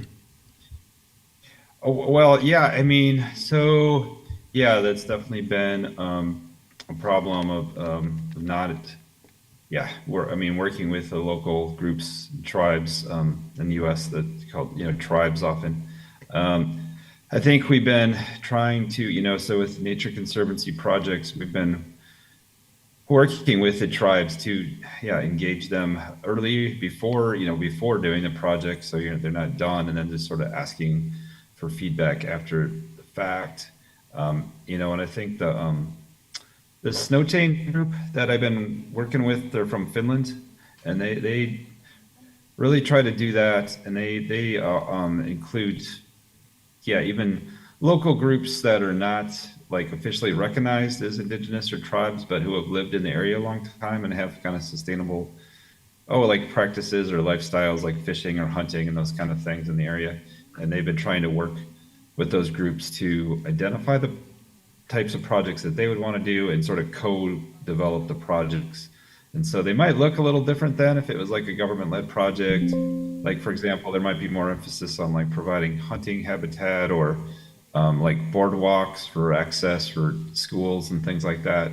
And so I think it's just the key is, trying to co-develop the projects and lead and make an equal partnership and not just have the government or universities leading it.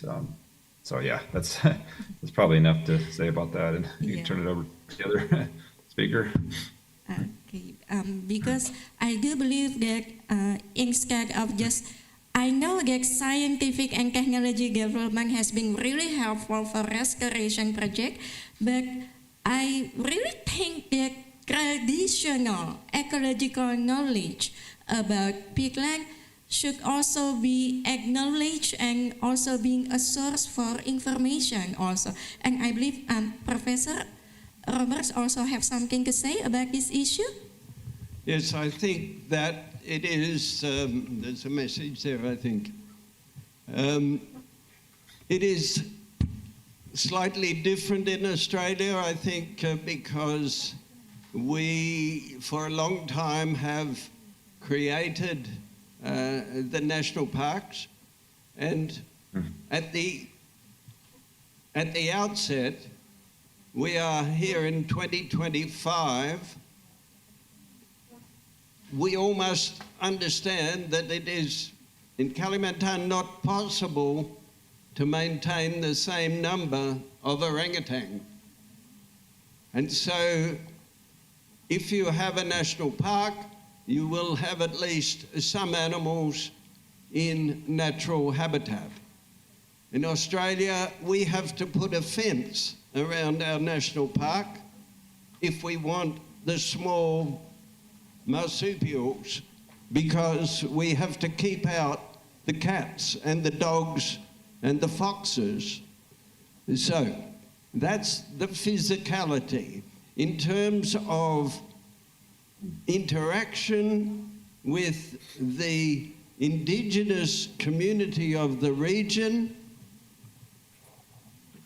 this is done every day.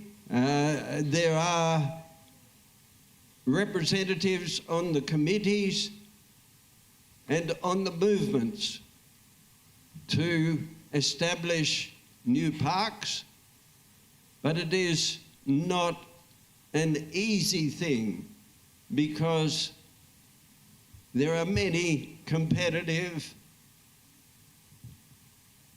processes of economics as well as indigenous long-term ownership compared to ownership that was taken away 200 years ago, and now there's expression that it should be native land. The way it is working well, in my opinion, in Australia, is that government land called Crown land, that is land that the government owns, if it hasn't been used for any government activity, then an Aboriginal group from the region can make a land claim. And the land claim can then be awarded by the court. So near Newcastle, the local Awabakal Aboriginal community has just gained ownership to 10,000 hectares of land. So that land is in Aboriginal ownership, and they decide what to do with the land. So that land may still become used for economic purpose rather than what we think is becoming a national park. So in every country, as Chris mentioned, in Finland and also in the United States, where my understanding there you've got a reservation with the Indians, and that is the only land they have, but perhaps they also have they have some say in land that's not on the reservation. Yeah,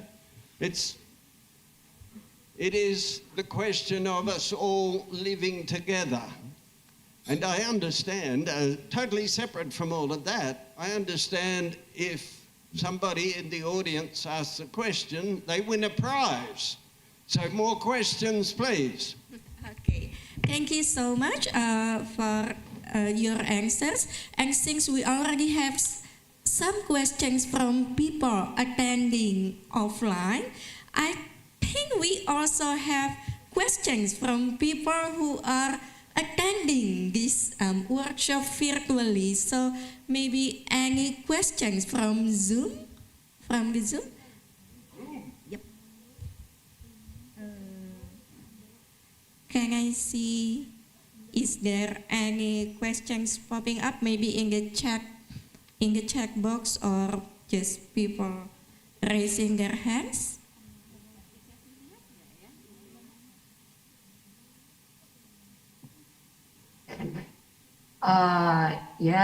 Thank you for the chance, I guess. I would like to ask for Prof. Lenhart and team and Prof. team. So I'm kind of curious. We talk about the restoration. We only talk about the technology one and the ecological system. But do you think the sociology or the culture approach can be also integrated to be in the restoration itself, especially for North America society or in Australia? Because we have kind of totally different. I think that's all for my question. Okay, thank you. This is some sort of follow-up question from the previous question, like how do we employ some social aspects into the restoration programs? Okay, Professor Lenhart, please. Okay, I can't say much about Australia, Indonesia, Australasia, because I haven't worked down there. I've been in Australia, but from my experience around here. So, some of the things I've been doing to try to incorporate social, cultural things, in the U.S., so like in Minnesota, Tim mentioned there's a lot of the tribes are just sort of limited to their reservation land, but we've been kind of expanding access to their hunting and fishing rights in other parts of the public lands that were written into these treaties like 200 years ago.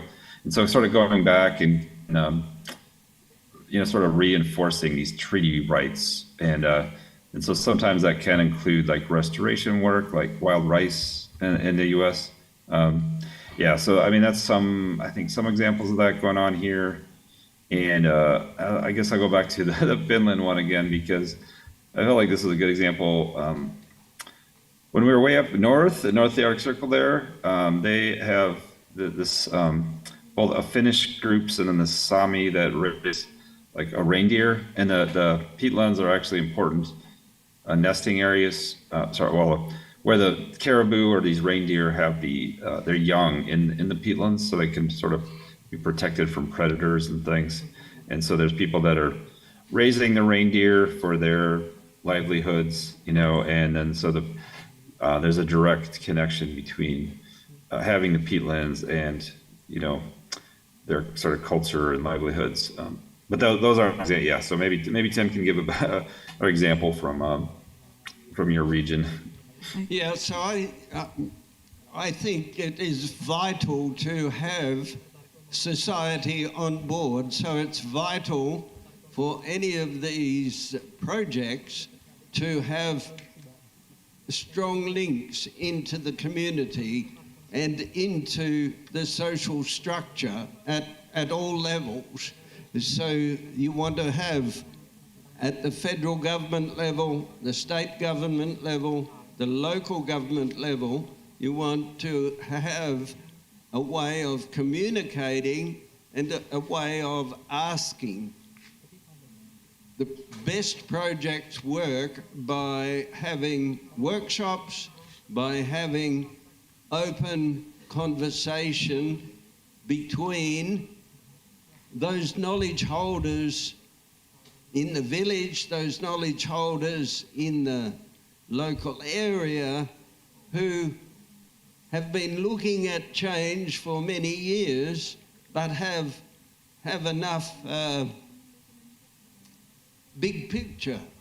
And it's those big picture people from the grassroots who are vital to bringing an easy project to fruition, making a project easy, I should mention. So your question raises a very important point that a national park without society on board is not the way to go. A rehabilitation of a river without society approving it is not a way to go. Having a society united is what you need. Okay, thank you very much, Professor Reinhardt and Professor Tim Roberts, for the answers. Now, do we have another question? Oh, we have actually quite a few. I will start with the lady in front first, and then we go, and then after the lady, we go to you. Okay? Okay.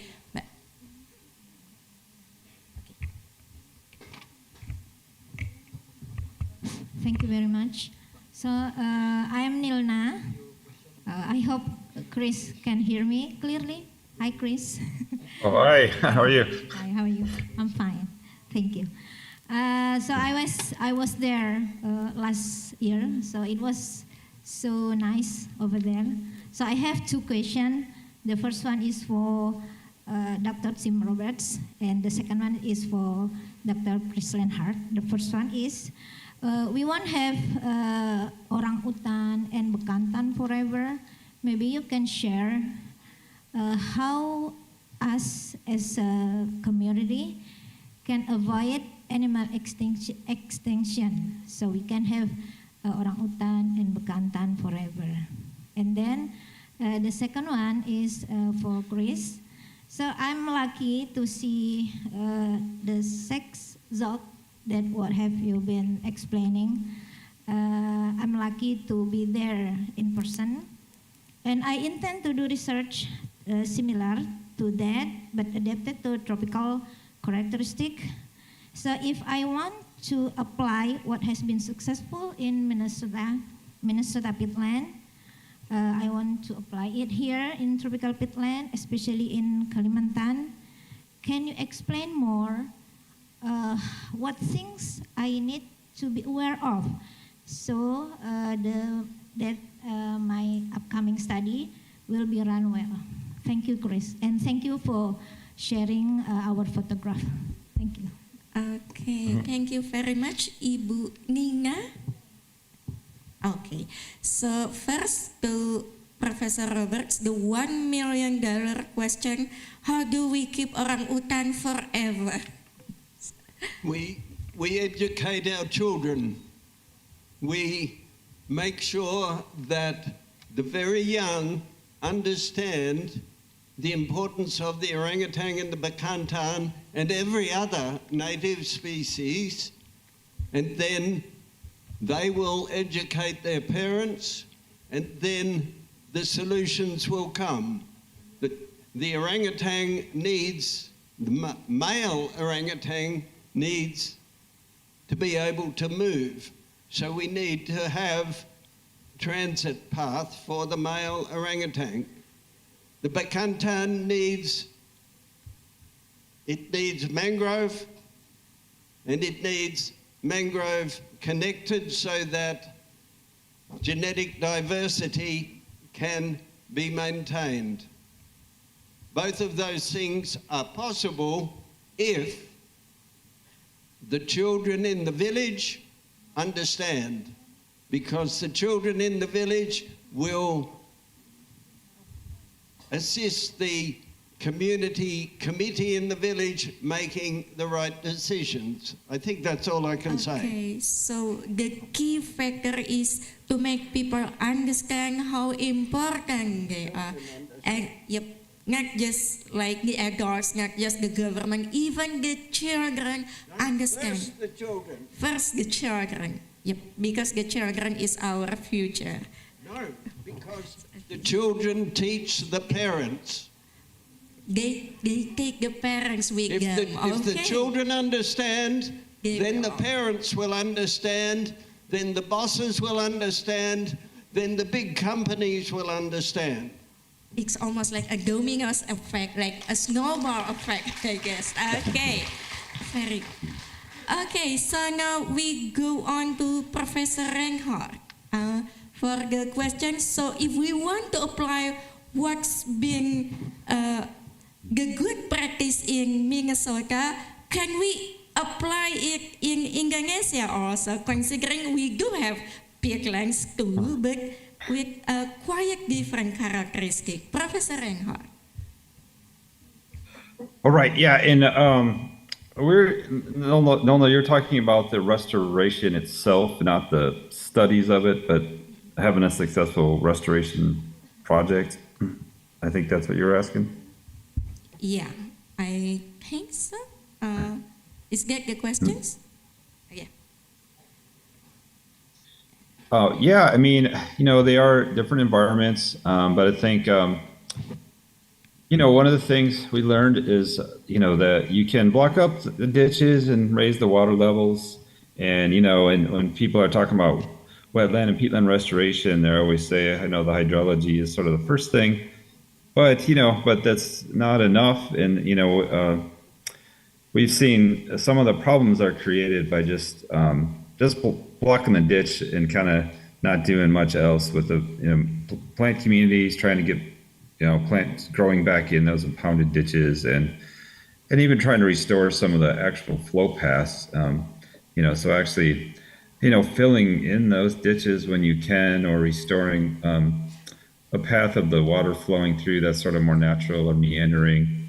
And that helps. I know that's hard to do. Some of these really big channels I've seen in Indonesia, I've seen pictures, and in Minnesota are hard to fill them in entirely. But that is one thing, So considering not just the hydrology, but the vegetation and getting those key plants established again, which like in our bogs is the mosses, but for you that might be some, other species like woody plants and trees and things. I think that, definitely part of it. And then, yeah, I mean, one of the things about, we've been talking about these local and indigenous groups and that, and definitely one of the really things that's made the Saxon Bog successful is the local group. It's not a tribe there, but this local nonprofit called the Friends of Saxon Bog.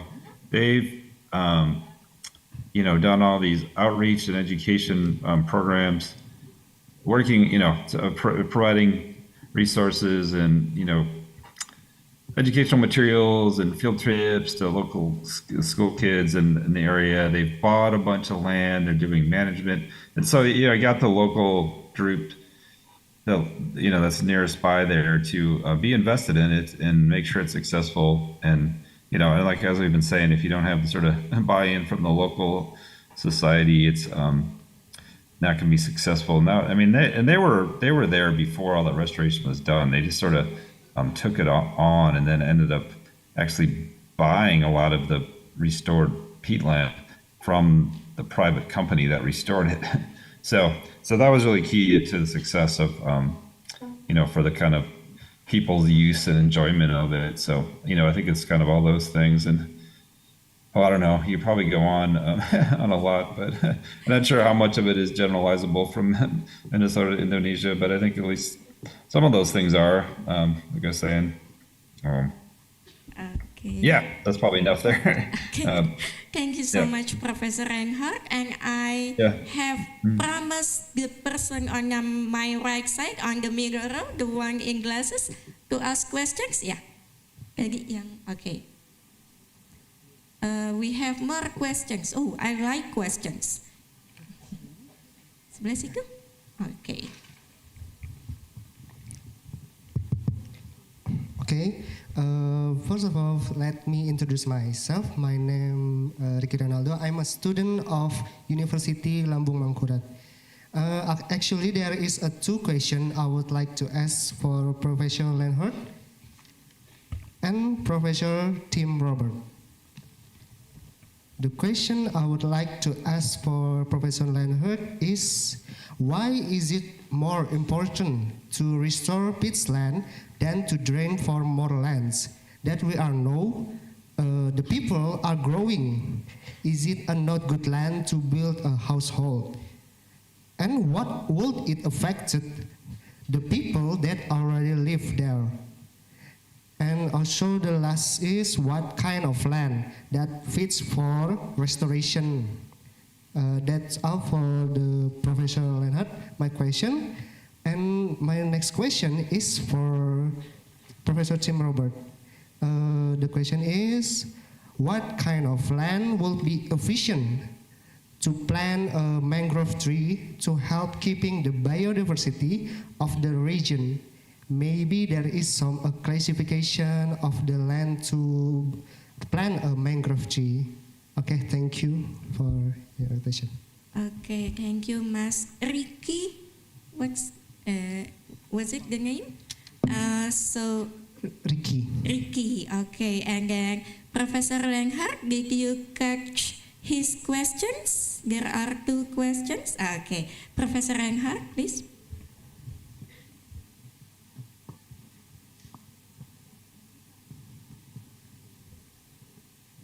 I don't think.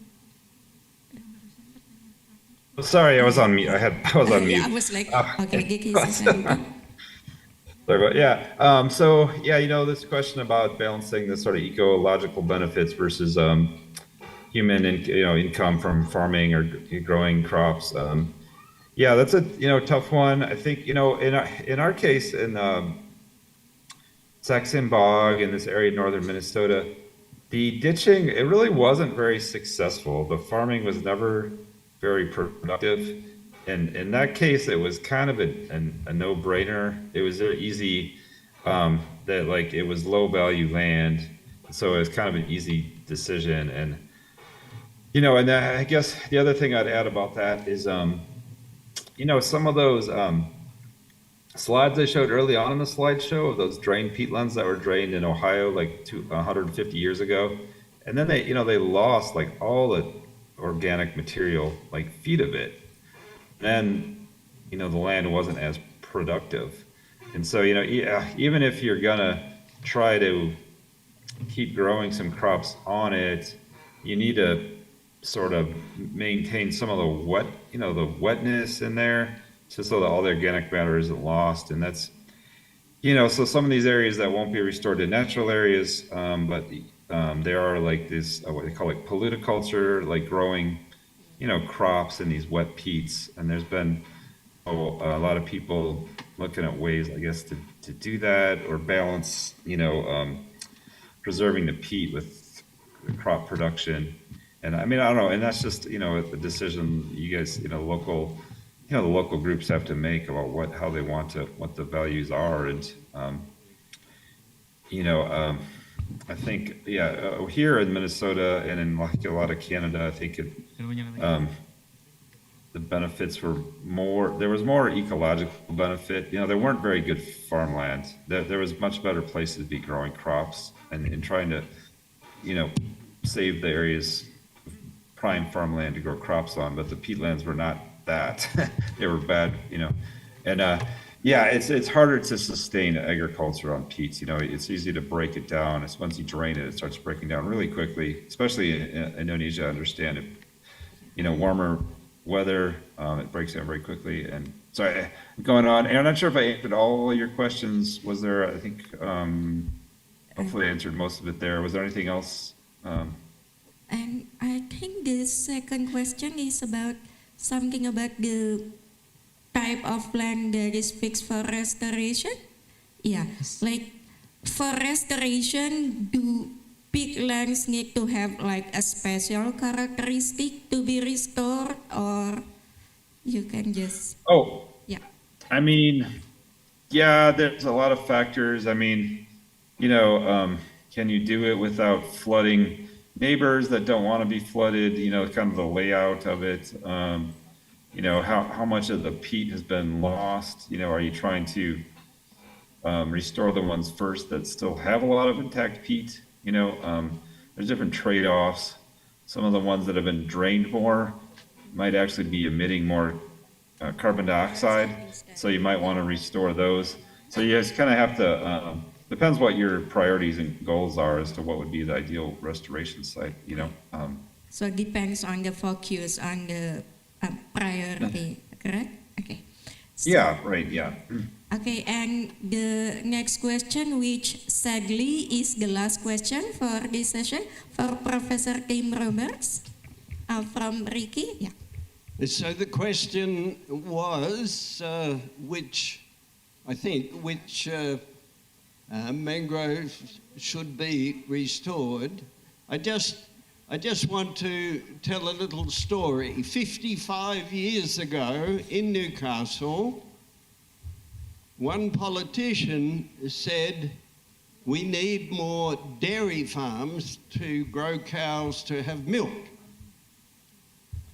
And so the federal government proposed to block Ironbark Creek. And they put a block on Ironbark Creek to stop the tide flowing in.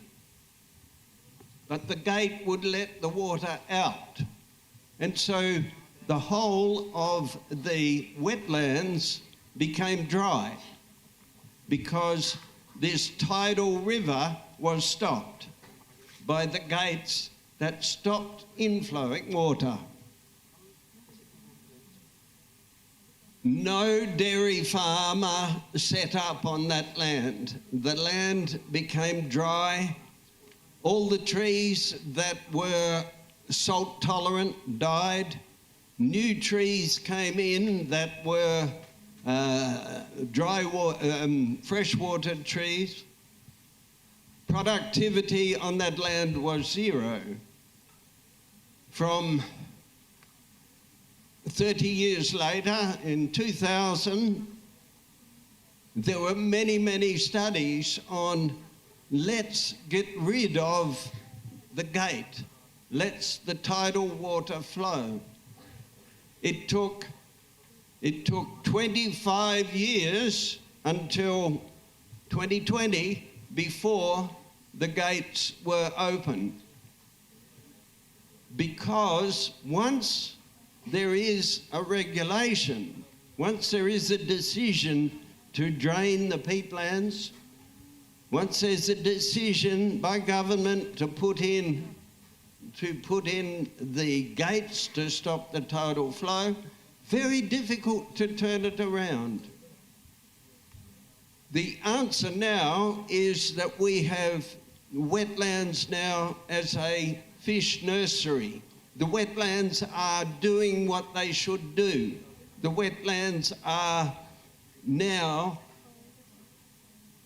working properly, and so we are getting the fishermen in the ocean are catching more fish. There's better prawns, there's better oysters. Everything is better in our region because the wetland has been restored. So my answer to you is wherever you can conserve a band of mangroves along the river is good. It can't just be 5 meters wide. It should be 50 meters wide. A band so that the mangroves work properly to stop the tidal flow, the water flow, they work properly to clean up the water and the animals can move. Thank you very much. Okay, thank you very much, Professor Kim Roberts. And that answer concludes our question and answer session. You have one more question? Okay, Prof. Mutia? Okay.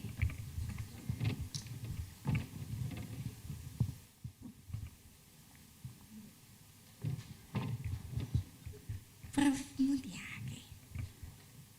Thank you, Ibu Tami. So hi, Professor Chris Lenhart. Sorry, actually, first of all, I would like to say thank you very much for Professor Chris Lenhart. Actually, he's sitting here next to Professor Tim Robert. And then the second one, that because there is like another activities from Chris, he couldn't come. The second one, I thank so much to you that where we sent Miss Nilna to Minnesota University a couple of months ago. So we would have like another information how the peatland conservation, how the peatland research doing in your university compared to us. My question is, okay, we would have like you described before. We would have a very different character between peatland in Minnesota compared to us here in Kalimantan. Our problem in Kalimantan is the lots of industry, the company, they are planting palm oil trees on the wetland or peatland areas where the trees consume more water. So how do you, I mean, like your perspective by doing so from the other companies? And then the question from Professor Tim Robert. I don't have any questions so far because we are sitting here next to you, so I can have another question, features. Thanks, Lenhart. Oh, sure. Yeah. And no, thanks for having me talk. And it was great to have, Nilma come visit, and hopefully hope to keep, communicating with you all about these peatland projects. But your question about the growing the palm oil plantation on there, and how do you, sort of how do you do the peatland protection or restoration that's happening is kind of the question, I think. I don't know that I have a good answer for that. That's really hard when you have that going on, and without sort of government policies or incentives to have other land uses if the economics is driving it that way. It's hard to change things. I mean, potentially maybe there are some ways you could, raise the water levels in certain areas and still have some production of trees, but I don't know, that's probably challenging. So I think just trying to, find ways to pay for the peatland restoration and protection is important. We've been, looking at different markets, like carbon markets and things like that, trying to find some different ways to fund peatland restoration here rather than just mitigation, because the mitigation is only replacing for an impacted one. And so there's a lot of looking at that other ways to fund it. And yeah, sorry, I don't have a better answer about the palm oil plantations. Does seem like a tough issue to try to address. Yeah. Okay, thank you very much, Professor Reinhardt. And so that concludes our question and answer session for this panel, which also concludes our first session in the morning. So please join me in giving a very warm applause for our keynote speakers. Thank you very much for sharing your insights and knowledge to all of us, especially Professor Reinhardt. I know like it's very late in the evening in Minnesota, like it's around midnight, I believe. Okay. Yeah, it's okay. It's fine. It's good. Yeah, thanks for having me. It was really nice to. Thank you very much for staying up so late for us. Yeah. So once again, thank you very much for this insightful conversation and discussion. And we really hope that we can meet you again in another event. So I will give it back to our Master of Ceremony. Me, Utami Irawaki, as a moderator, signing off. I do apologize if there is any mistake or anything that you find inconvenience during me leading the discussion session. Thank you very much. Have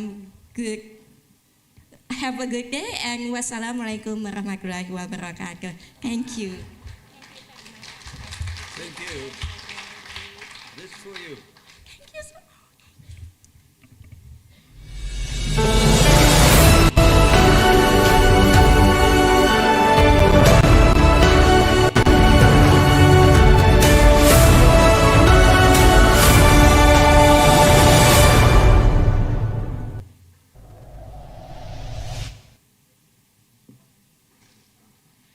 For participants who have asked, please attend the committee at the end of the event to get a souvenir, and participant certificate will be distributed at the end of the workshop. Ladies and gentlemen, we will now begin the second session of today's presentation. To lead this session, we are pleased introducing our second moderator, Mrs. Raini Sauna, SSMLI, who will be guiding us through the upcoming presentation. Please join us in giving a warm welcome to Mrs. Raini Sauna. Big applause for her.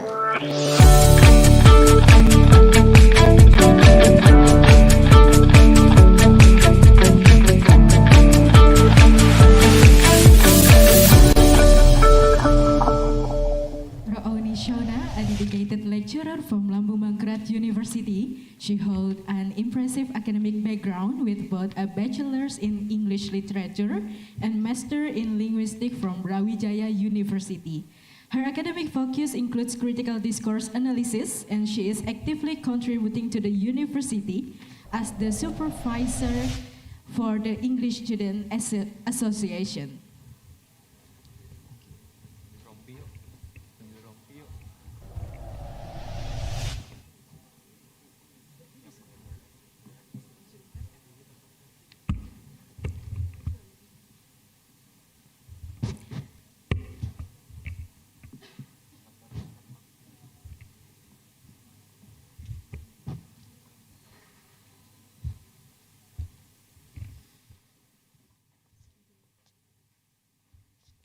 All right, thank you so much for the MC for the opportunity, and also good afternoon for distinguished guests and our keynote speakers, and also our fellow researchers and students.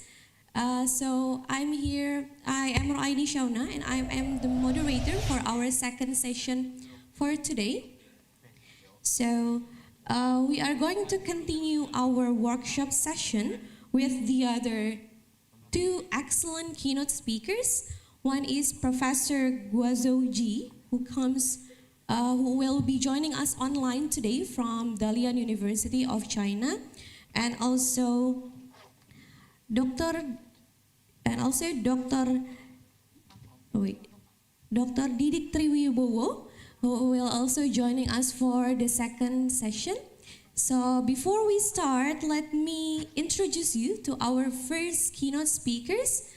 All right, to Professor Guazouji, please welcome to our session today. So Professor Guazouji is an associate professor of environmental engineering at the School of Environmental Science and Technology from Dalian University, and he's earned his bachelor's and master's degree from Northern University. And Dr. Guazouji has published over 100 index paper in prestigious international journals such as Energy and Environmental Science and also Environmental Science and Technology. And Professor Guazouji, his research focused on resource recovery from solid waste via thermochemical conversions, and also about carbon capture and storage and also gas separation. So thank you so much for Professor Dr. Guazouji. We are most grateful for your participation and also for joining us from China and to share your distinguished expertise with our audience today. So ladies and gentlemen, please join me in extending our warmest applause to Associate Professor Dr. Guazouji. Please give applause.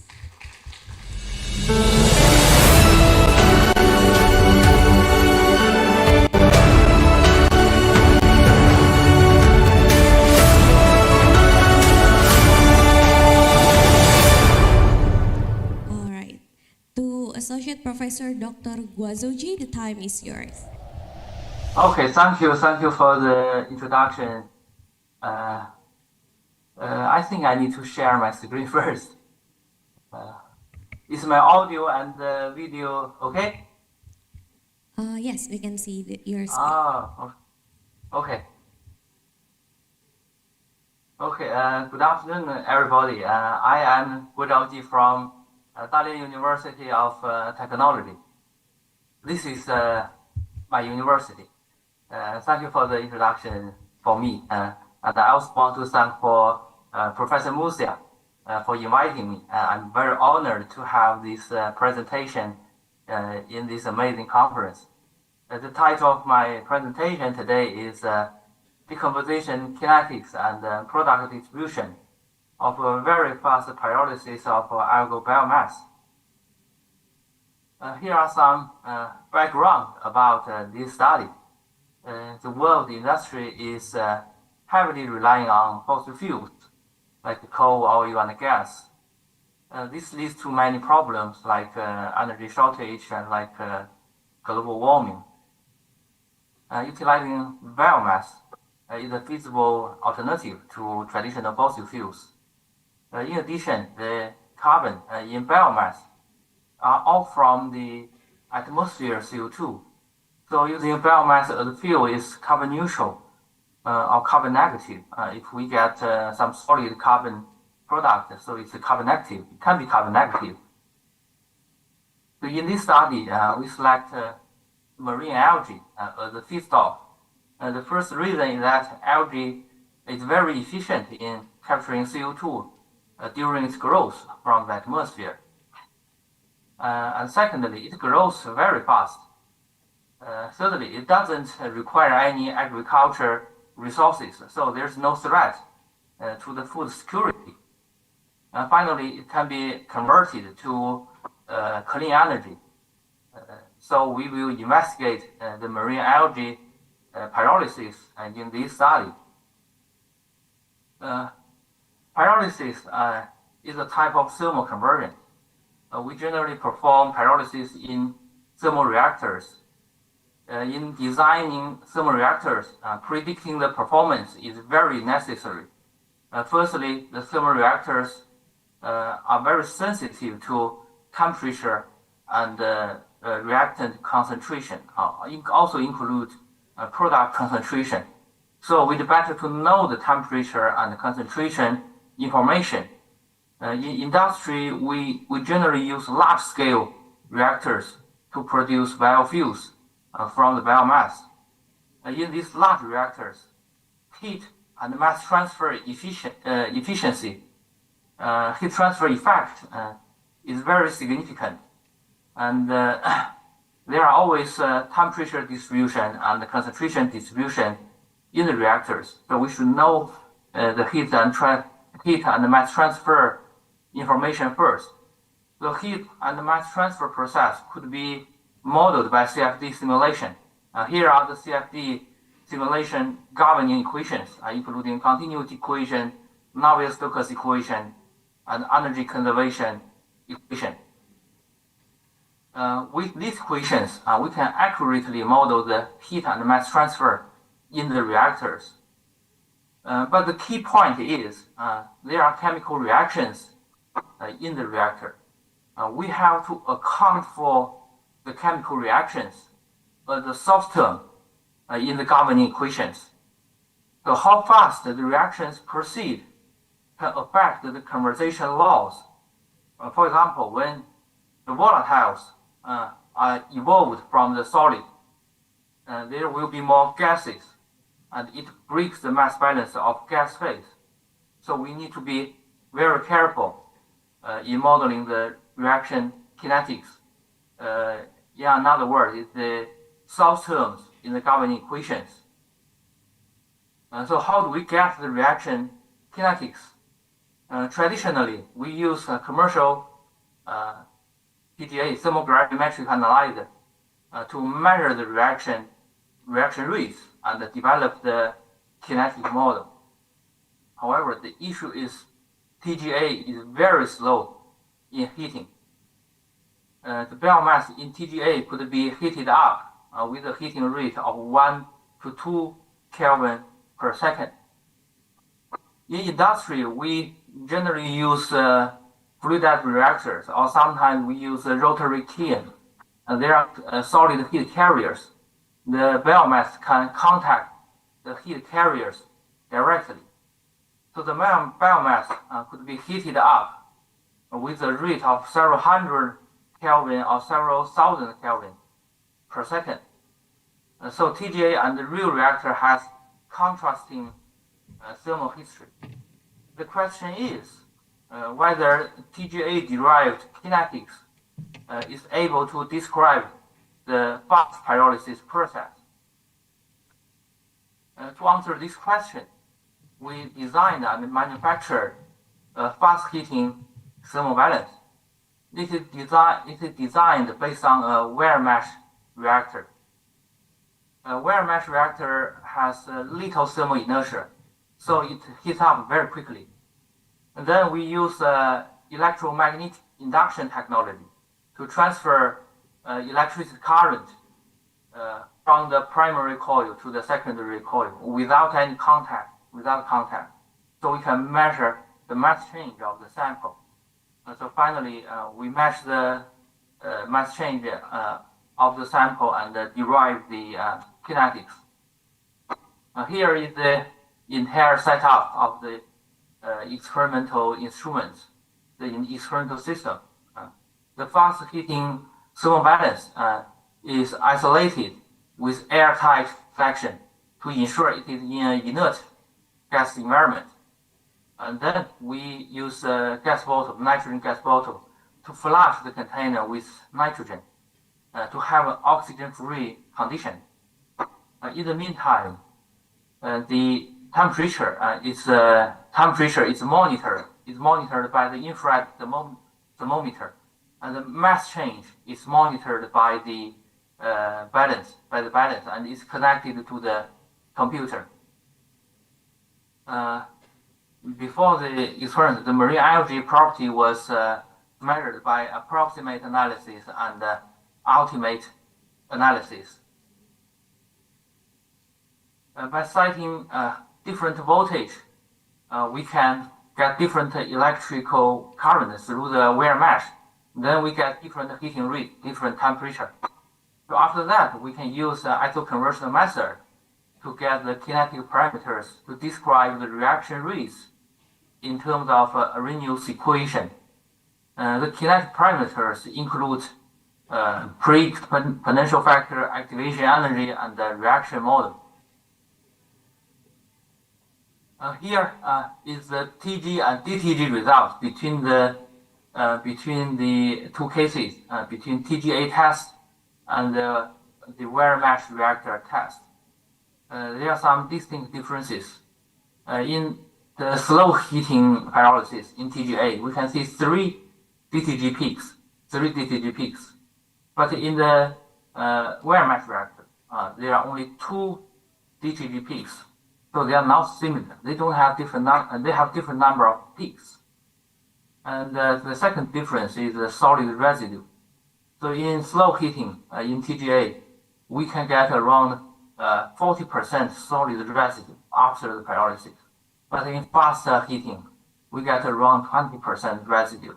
So the solid residue after fast pyrolysis is much less than slow pyrolysis. Previous page is about TG and DTG data against temperature. So this is shown against time. And then we can get a sense of heating rate and the reaction duration. The top is TGA data and the bottom is the wire mesh reactor. So fast pyrolysis would decompose the biomass in a few seconds. So in our experiment, the maximum is 7 seconds. But slow pyrolysis takes many minutes. It's up to 60 minutes. It's much slower. From the slope of temperature to time, we can see the heating rate. So in our lab-designed, lab-manufactured wire mesh reactor, the heating rate can reach up to 380 Kelvin per second. This is a comparison of weight loss and decomposition rate between slow and fast pyrolysis. This is fast pyrolysis, this is slow pyrolysis. With the same pyrolysis final temperature, the same temperature, 600. The solid residue after fast pyrolysis is less than 20%, and the slow pyrolysis is about 40%. So it's 20% less than the slow pyrolysis. Here is the reaction rate. So the peak of decomposition rate is much higher for fast pyrolysis. It's 600 times higher than the slow pyrolysis. This page about activation energy. Activation energy is an important parameter for all the thermochemical reactions. The comparison of activation energy between slow and fast pyrolysis. The activation energy experienced 2 stages for both cases. For slow pyrolysis, it's increased from 0 to around 6, when the conversion is between 0 and 6. And then it slightly increased again. But for fast pyrolysis, it decreased from the conversion between 0 and 0.6. After that, the activation energy is stable. That's it. The trend is not the major difference. The major difference is the scale of the activation energy. The activation energy for fast pyrolysis is significantly lower. It's being 1 magnitude lower than the slow pyrolysis. So that means the fast pyrolysis is easy to occur. Previously, we got the 2 groups of kinetic triplets, pre-exponential factor, activation energy, and reaction model. With kinetic triplets, we can calculate the reaction rates. So here is a comparison of decomposition rate. One is calculated based on the TGA-derived kinetics, and the other one is derived based on the wire mesh reactor derived kinetics. The black curve is the predicted reaction rate based on the TGA-derived kinetics, and the red curve is the wire mesh reactor derived kinetics, and the blue dots are the reaction rates measured during the fast heating. The TGA-derived kinetic parameter failed to fit the fast pyrolysis reaction rate. The fast thermobalance derived kinetic parameter could fit the reaction rate better. We also compare the product distribution. After the biomass pyrolysis, it can be decomposed into biochar, bio-oil, and biogas. Fast pyrolysis favored, the right side is fast pyrolysis. It favors the oil production. It increased with the increase of final temperature, the orange bars. Fast pyrolysis decreased the biochar production, the black bars, at higher temperature. At higher temperature, it's much less. Okay, next is about the comparison of gas composition. When the temperature is low, there is minor gas generated for both fast and slow pyrolysis. And most of the gas is carbon dioxide. With the increase of temperature, hydrogen and carbon monoxide start to be generated from slow pyrolysis, only slow pyrolysis. Fast pyrolysis is still dominated by carbon dioxide. And the pyrolysis oil derived from fast and pyrolysis are also compared in this slide. Nitrogen heterocyclic compounds increase with the rising temperature under slow pyrolysis. But the contrary was demonstrated by the fast pyrolysis.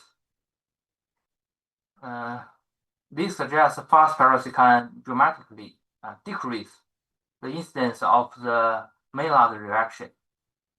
Here is about fatty acid. Fatty acid is the main content in the product oil because the algae is rich in lipid. The acid content in slow pyrolysis is higher than that of fast pyrolysis. This means the fast pyrolysis could improve the oil quality. We also paid attention to toxic stuff, especially PAH. The fatty acid is the acid content. This pH. The slow pyrolysis generates some PAH, but the fast pyrolysis didn't show any PAH concentration. So fast pyrolysis is more environmentally friendly. Here is a solid product. A solid product shows distinct differences. The left side is a comparison of BET nitrogen absorption isotherms of the biochar. And the right side is the pore-size distribution of the biochar. In the isotherm, the blue curves are the fast pyrolysis biochar, and the pink curve is a slow pyrolysis biochar. The specific surface area of the fast pyrolysis derived from fast pyrolysis biochar was higher than that of slow pyrolysis biochar. This is because fast pyrolysis has short residence time and it has less chance to condense. The volatile has less chance to condense on the pore wall. The right side is the pore volume. So the fast pyrolysis derived biochar had higher total pore volume than the slow pyrolysis biochar due to the same reason.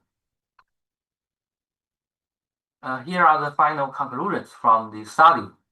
The fast pyrolysis can complete with a shorter time with significantly reduced activation energy.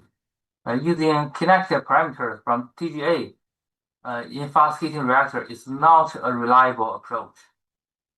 Decomposition products are also very different if the thermal history is different. Fast pyrolysis tends to reduce the production of toxic stuff like BAH. Slow pyrolysis produces more hydrogen and is prone to secondary reaction at higher temperatures, resulting in the production of carbon monoxide. Okay, that's all about my technical stuff to share. And after that, I would like to take this opportunity to promote 2 journals I am involved in. The first is Carbon Capture Science and Technology. it is a special journal for carbon capture, and now the impact factor is over 10. So if you have relevant topic, please submit you're welcome to submit your manuscript to our journal. And the second journal I would like to promote is Processes. I became associate editor from last year. Now I'm running a special issue in this journal, Processes. And the special is advances in computational fluid dynamics simulation on thermochemical processes.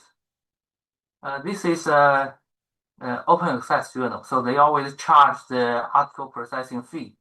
But if you really want to submit to this journal, you don't have the money to pay, you can talk to me first. I will try my best to waive the ACP.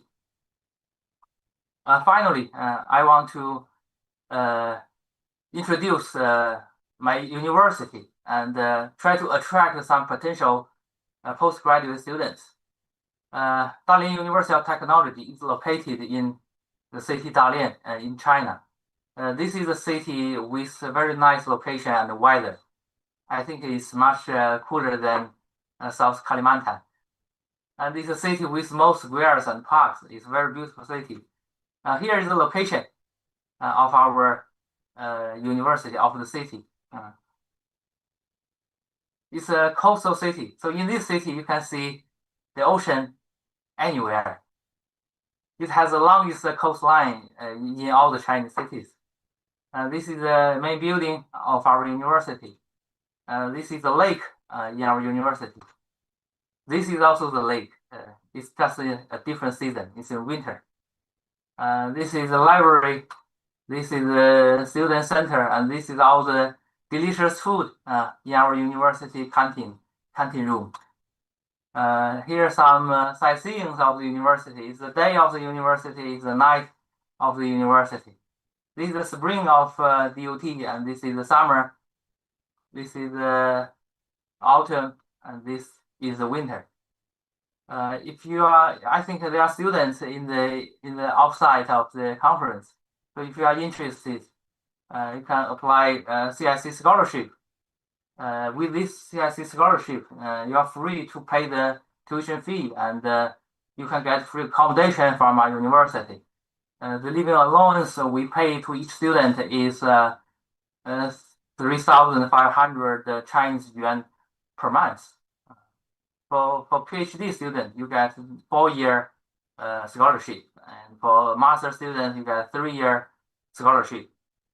Welcome to contact me if you are interested in joining to our group.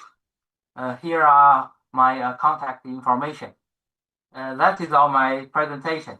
Thank you for inviting me to do the presentation. Thank you very much.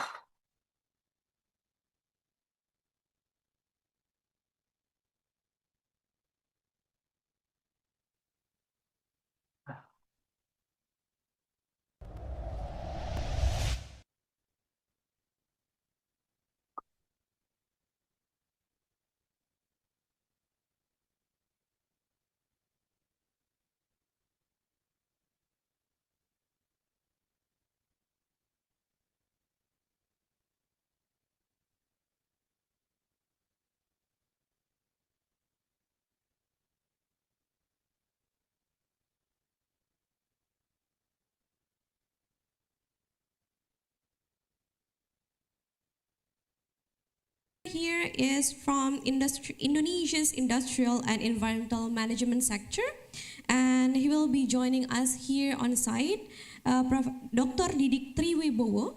So Dr. Didik Triwibowo is the Deputy Division of Head of Health, Safety and Environment at PT Adaro Indonesia, and it is one of Indonesia's leading energy companies.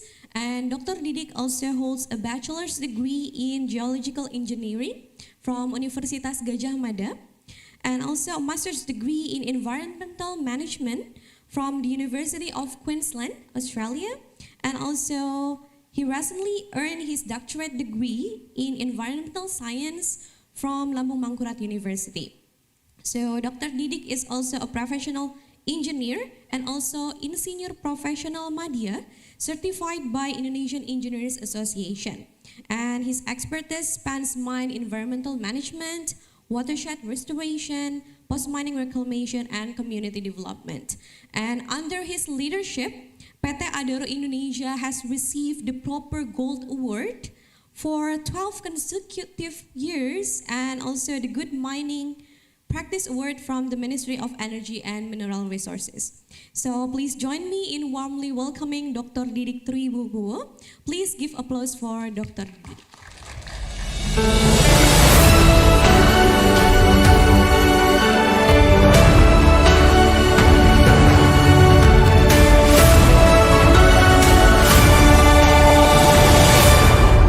For Dr. Didik Triwibowo, the time is here. Okay, thank you for the time. As I'm working as the Deputy Health Safety Environment in PT Adaro Indonesia, it's not good for sitting too long in this room. So I would like to ask all the audience here to stand up, please, and we are doing some stretching. Okay. All right, So please you do stand sleep, up, please. everyone. Okay. Okay. Yeah. Thank you. Okay. So raise your hand up. All right, Okay. raise your Follow hand. me, please. Yes. And stretching to the left. Yeah. Left. Please. Count until 8. Yeah. 1, 2, 3, 4, 5, 6, 7, 8. Okay. Okay. To the right. Okay. 1, 2, 3, 4, 5, 6, 7, 8. To the front. Okay. 1, 2, 3, 4, 5, 6, 7, 8. Okay. Okay. Everybody feels good. Ready for the presentation? Yeah. Okay. Because this is my turn and critical time to sleep, I think. Yeah. Okay. Thank you. Next, my slide.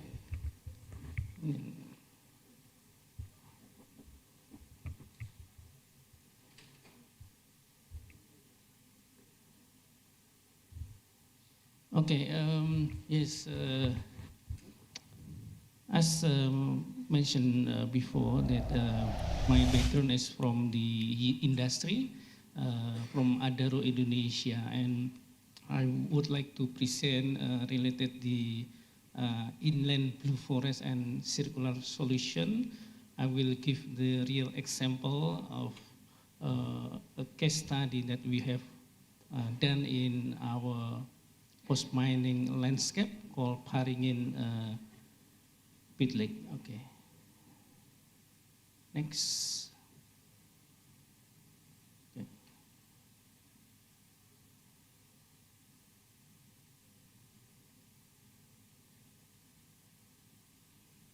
Next. Okay. Which one next?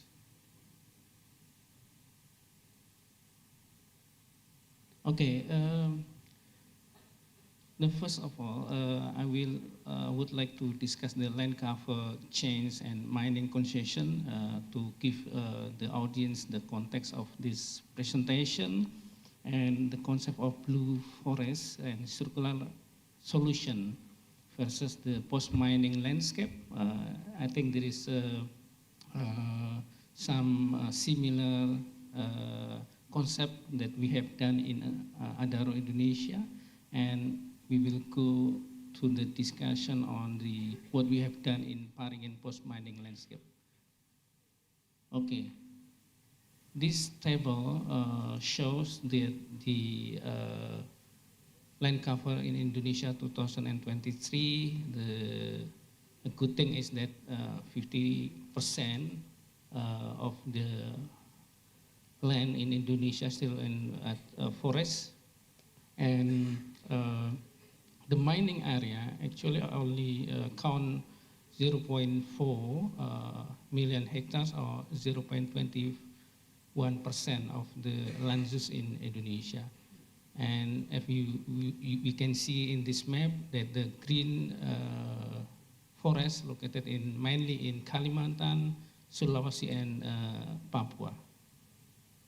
Okay, if we take a look more detail in land cover change in especially in Borneo or in Kalimantan, we have 14.7% land cover change during 23 years, and you can compare the image of the land cover in 1990 and 2023, the less green cover in Kalimantan.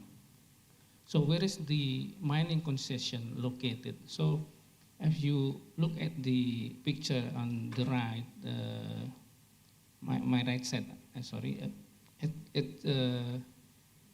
the coal mining concession is actually located on the foothills of the Meratus Ridge, in which the Meratus Ridge is conservation and protection forest. So why this is important to understand the location of the mining concession, because it is like the bridge between the conservation and protection forest with the urbanist area in the downstream. So it can play vital roles in terms of hydrological connectivity. Okay, let's map. On this map we can see that there are many mining concession in especially in South Kalimantan. Okay, so in terms of blue forest and circular solution and post-mining landscape, the concept of blue forest, like I've discussed before, that it's many coastal and marine ecosystems such as mangrove forest, seagrass, meadows, and tidal salt marshes that store and sequester atmospheric carbon and provide vital ecosystem services. Meanwhile, the mine pit lakes are byproducts of open cut mining operation, such as in Adaro. So, quote unquote, inland blue forest is in the context of post-mining landscape. It can be inland aquatic ecosystem comprised of pit lakes, wetlands, and riparian zones that the system can emulate the ecological function of coastal blue forest. So this is the similarity of the function between blue forest and pit lake. So I just want to present the circular solution, especially the principle of circular economy. Number 3, regenerate nature, in which how we need to enhance natural systems by returning valuable nutrient to the soil and supporting biodiversity and helping ecosystems thrive. So this is the concept, the two concepts that we will discuss later, and I will bring how this concept can be implemented in post-mining landscape in Adaro. Okay, this schematic diagram shows us that when the closure stage of the mine, open pit mine operation in the stage of closure, it will leave a final void. So the final void will be created, and even though we try the best to backfilling the void, it will still final void that can be avoided. So when the final void is created, the inflow from the surface runoff or groundwater will fill the final void and transform it into the pit lake. So this is the schematic diagram where when the process of open pit coal mining and to the final stage of mining operation. So the best thing to do actually is to backfilling the final void as the diagram but at the end, the final void cannot be avoided. So the best thing we can do is how to repurposing the final void into something that can be useful ecologically or in terms of social and economic. So if we compare the blue forest and inland blue forest, we have three types of inland blue forest: pit lake, constructed wetland, mainly from the ex-settling pond. We need to treat our mine water into the giant settling pond. At the end, it needs to transform the settling pond into the constructed wetland. So what about riparian zone? So the idea that Professor Tim has mentioned before, that the connectivity is important. So I'm talking about the hydrological connectivity. So from the pit lake, the water, the overflow from the pit lake will eventually goes to the river or nearby water body. So this is the definition and the core function and the dominant vegetation. So when I'm talking about the pit lake or constructed wetland or riparian zone, it means not only the water, but it also comprises the surrounding ecosystem in the pit lake and other form of wetland in post-mining. Okay, I want to take all of you to go to the site of PT Adaro Indonesia, approximately 5 hours driving from Banjarmasin. Last Saturday, I'm hosting the student from the Faculty of Engineering, University of Lambung Mangkurat, to visit our operation in Tanjung Tabalong. So the location within the Balangan and Tabalong Regency in South Kalimantan. We operate the 3 pits actually, Wara Mine, Tutupan Mine, and Paringin Mine. The Paringin Mine entered the mine closure stage in 2022. The Tutupan Mine is the biggest open pit mining, I think, in southern hemisphere, because it stretches 12 kilometers long and 4.5 kilometers wide. So it's a big open pit coal mining, and it will be challenging to manage the post-mine landscape. But we have example how we deal with the mine closure to implement the best practice we can do in Paringin mine. So to do our reclamation process, we have complementary plant nursery facility. We have 2 strategic nursery and operational nursery. Strategic nursery focus on developing the vegetation, local vegetation, and also hydrological plant species that we enrich surrounding the pit lake. And also we implement the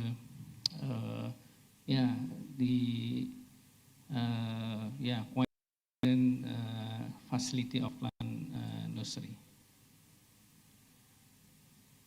The field characteristic of Paringin pit lake for blue forest, the first is hydrological connectivity. We need to ensure that the water coming in and coming out from the pit lake is stable in terms of the quantity and the quality, and the stable land cover of Paringin pit lake, because the only source of the pit lake is the surface water from the catchment area, so we need to ensure that the land cover will be last for decades to come. And Blue Forest concept links aquatic and riparian restoration. So if we are talking about the Blue Forest, so we're not only talking about the water itself, but we need to also taking care about the surrounding of the water. Okay, this is the aerial picture of the Paringin Pit Lake. You can see the catchment area. It's the source of the water into the Paringin Pit Lake, and we also have fish farm downstream and the village within the downstream area. The ratio of the catchment area and the pit lake itself is 6.1 and 1, yeah, 6.4 and 1. It means that it can generate the sustainable water inflow into the pit lake. So we don't worry about even though this fluctuation between the wet season and dry season, is still okay to maintain the volume of the Paringin water pit lake. So we conduct the study of the pit lake in terms of the morphometry of the pit lake. The depth, maximum is 14 meters. Actually, in the original condition when the void created is more than 60 meters deep. But we are doing the backfilling and also the sedimentation. Right now, the maximum depth is 14 meters. It's good for to provide sustainable support for environment and also for productive economic for fishery. And the sedimentation is only 30 centimeters per year. It means that the erosion rate from the catchment from reclamation area is still manageable. Okay, maybe the student usually asking the coal mining company, how you can avoid the acid mine drainage or air asam tambang, because the major problem for environment is from the coal mining is acid mine drainage, because if it generates, it can be last for long time, and we need to do some mitigation. So in terms of the Paringin Pit Lake, we can see here the parameter, water parameter, especially pH, pH, and the other parameter for iron, cadmium is all can keep in within the standard. Okay. We do also monitoring the diversity and abundance level of phytoplankton and zooplankton as supply as the basic food web in the Paringin Pit Lake. The indicators show that in the medium in terms of diversity and abundance level. So I think this is good for the providing the blue forest development, because in terms of water quality, in terms of the phytoplankton and zooplankton diversity and abundance is good, with other water parameter also good. But we don't stop there. We need to enrich the surrounding pit lake with the riparian vegetation. So what we are doing is to starting plant the ficus. Maybe in Banjar it's Kariwaya. So it's because the root can stabilize the soil, to prevent the erosion and landslide, and it can store also the what is we call it the hydrological tree in the Pitlik since in 2019. We also plant the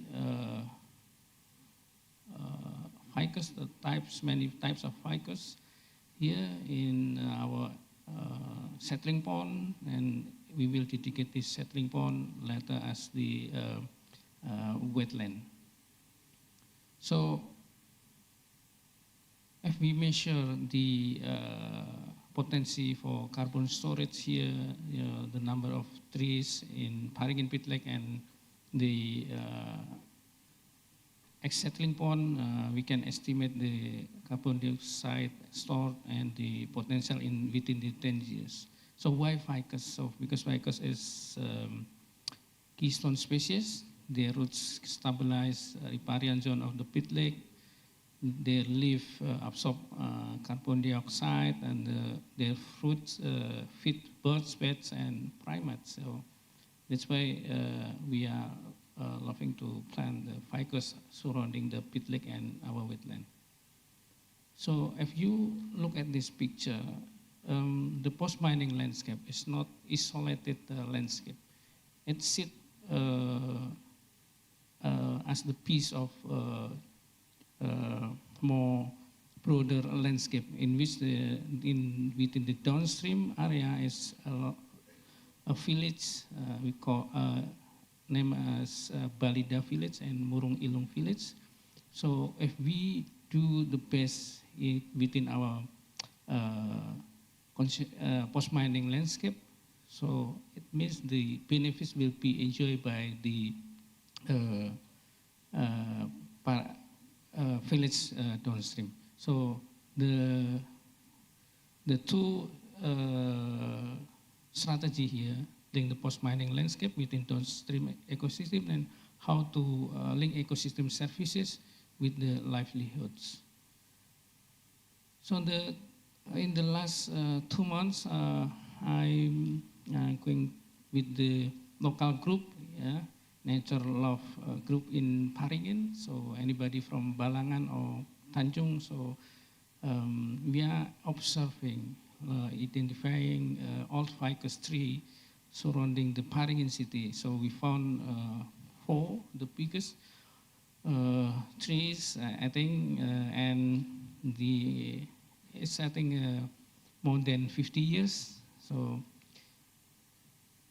the good effort for this program is because we can spreading the spirit of conservation, and we can maybe develop the field education for kids. So as Professor Tim said, that if we can educate the children will educate their parents. So it's good. So yeah, why ficus? Because ficus is local trees in Balangan. We can find the ficus albibila, Resmosa loa, and Hirens as beautiful trees, and you will love it. I found many ficus trees in Lambung Mangkurat University. I'm not botanist, but I love ficus. Yeah. Okay. So, and other indicator is the fish diversity here. We have 10 fish species within the Paringin Pitlik that can, and we have analyzed the fish fillet for all the heavy metal, and all of the fillet meet the quality standard from the government. Okay, so we can connect it with the community downstream in Balida village. So if you see at the up of the map, Pitlik located in the upstream, and the downstream is Balida village, and we can see the potential for ecotourism, and yeah, we develop the ecotourism integrated with Pitlik development. And with the Prof. Mutia and Professor Tim Roberts, we want to share how PT Adaro Indonesia contribute to the enriching the knowledge related to sustainable post-mining pit lake model. So as conclusion, inland blue forest can be achieved along with the community engagement towards conservation and development. So we balance the conservation and development, and by integrating hydrology of pit lake and riparian vegetation can turn closer into opportunity for conservation and economic development. And I think the research and development can be continued through collaboration among the mining company, academics, and the community. So that's all. Thank you for your attention.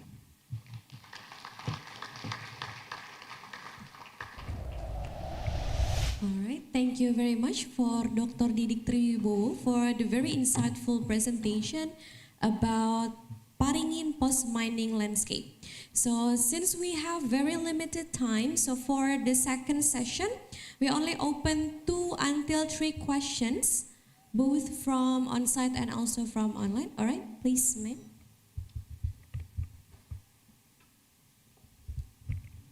Thank you. My name is Sri Aprilia. I am from University of ICChEAS Kuala, Banda Aceh, Sumatra Island. So I want to ask for Associate Professor Gozo G from Dalian University. Okay, very interested that you use the fast pyrolysis and slow pyrolysis. But I want to know, does the wire mesh reactor can be used for pilot project? And the second, from TGA analysis, the result is not applicable. What is the sample you put in the TGA analysis? Carbon after pyrolysis of raw material marine algae for the TGA analysis. Thank you very much. Okay, I think I clearly get the first question, but I didn't get the second question. Let me answer our first question. So which type of reactor is suitable for fast pyrolysis and which type is suitable for slow pyrolysis? I think that if the reactors contains heat carriers, generally it's very hot sun, that type of reactor always have fast heating rate, so it's fast pyrolysis reactor. Like a fluidized bed. In fluidized bed, we have bed material, the hot sand inside the reactor. And there's another type of reactor, it's called the rotary kiln. In rotary kiln, we can also feed hot particles, we can feed particles in the reactor. We can burn some fuels in the reactor to heat up the sand, the solid heat carrier. And then we will feed the feedstock, it contacts the heat carrier directly and heat it very fast, like several hundred centigrade per second. There is also slow heating reactors, it's fixed bed reactor. In fixed bed reactor, we open the reactor at room temperature. We fill in the feedstock in room temperature, and then we close the reactor. We place the reactor in a furnace. So it is heated up from room temperature to a target temperature slowly, like less than 100 centigrade per minute. So it's around 1 to 2 Kelvin per second. So that is a slow heating reactor. That's another type. I'm sorry, I didn't get the meaning of the second question. Can you repeat it again? In the TGA analysis, yeah. The result is not applicable. Mm. Yeah. What the sample okay. you put here for raw material or product of pyrolysis? Thank you. The TGA analysis. TGA, we measure the mass change and get the decomposition kinetics. That is not applicable to fast pyrolysis reactor. But there's no problem to use TGA-derived kinetics in fixed bed reactor. Because in fixed bed, the thermal history is very similar to the thermal history in TGA. They are similar, so there is no problem. But for fast heating reactor, like the fluidized bed rotary kiln, we cannot use TGA-derived parameter. It's the same for product like gas, oil, and char. So if it's derived from TGA, you can also use it in a fixed bed reactor or packed bed reactor, just different name. Okay, thank you for the question. All right, thank you so much for Dr. Guazoji for answering the first question. Now we are open for the second question. All right, from Professor. Thank you. My question is to Dr. Didik about the pH of Paringin Lake. I saw it was above 7 or perhaps 8. How did you avoid acid water or acid mine drainage to allow such a beautiful pH result?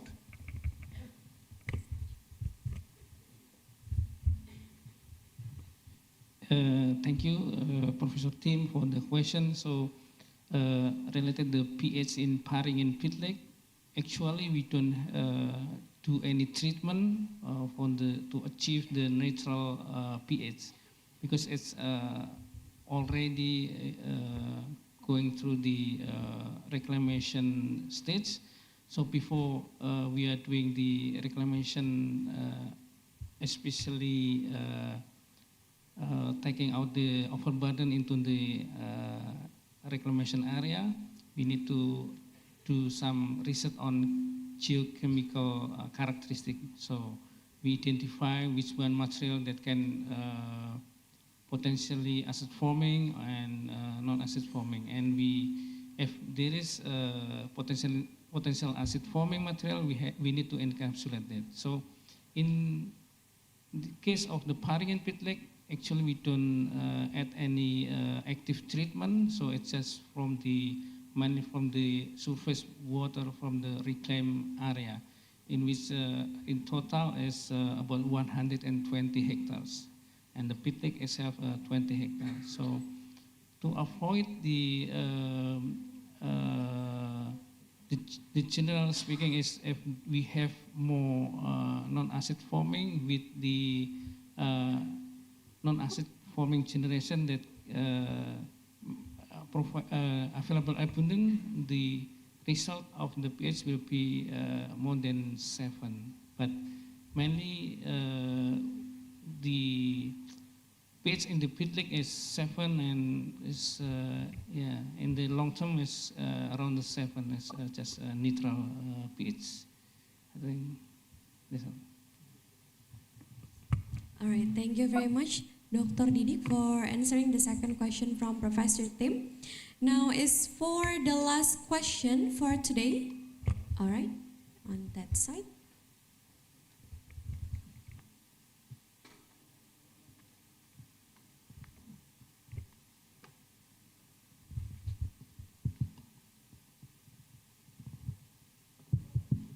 Okay, thank you so much for the opportunity, moderator. For the first, my question is for Mr. Didik. And yeah, thank you for the insightful knowledge before.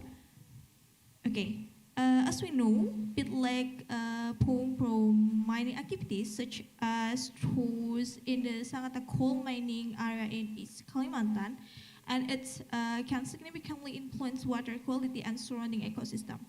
Okay, Dr. Didik, based on this case, what strategies or innovation can be applied to manage and rehabilitate pit lakes itself in a way that maximizes their ecological function, such as supporting biodiversity and ecosystem service? And yeah, while ensuring long-term environmental sustainability. So considering this challenge, And how can the lesson learning from exciting with lax management be applied to improve ecological outcome in other regions? Thank you. Okay, yes, I will try to answer the question. Okay, first, we need to collaborate with the different expertise, not only mining engineer, but also from the forestry, from the civil engineer, because to create such beautiful, ecologically functioning pit lake, we need to ensure the first the source of the pit lake. The source can be two forms, from surface water and groundwater. From surface water, surrounding pit lake is the reclaimed area. So we need to ensure that the reclaimed area not generating acid mine drainage. That's the first rule, because when the acid mine drainage comes into the pit lake, it will devastate and very changes to the aquatic environment. So first one is how to manage the potentially acid forming material safe. So, and then we need to ensure that the vegetation will lasting not only today but also in the future. So when we choose the slow growing species such as ficus and other maybe uline or something, vegetation then that long lasting life, because it needs to ensure that the catchment area will provide the good quality of surface water. It's mainly from surface water, and that we need to identify the who is the most benefit from the existence of the pit lake. So our understanding that the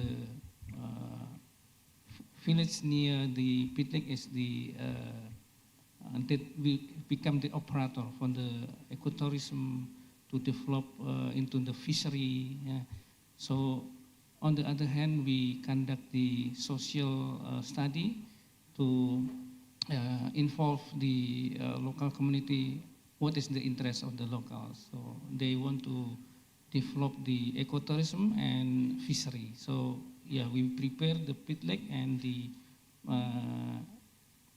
river, because the overflow from the pit lake flow into the river and to the village, and we start to engage with working with the people to in the future they will manage this pit lake for the sake of the prosperity of the village. Something like that.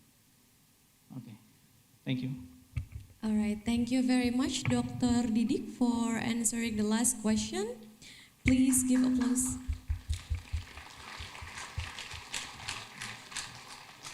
All right, so that concludes our Q&A session and also the whole session for today. So once again, thank you very much for all of the participants for engaging with us today, and also our deepest appreciation to Professor Guazoji, who's joining us from the other continent. Thank you for having me. And also thank you very much for Dr. Didik also sharing with us their expertise and also valuable insights. So I am Roaini Shauna, and I am very honored to be your moderator for this session today.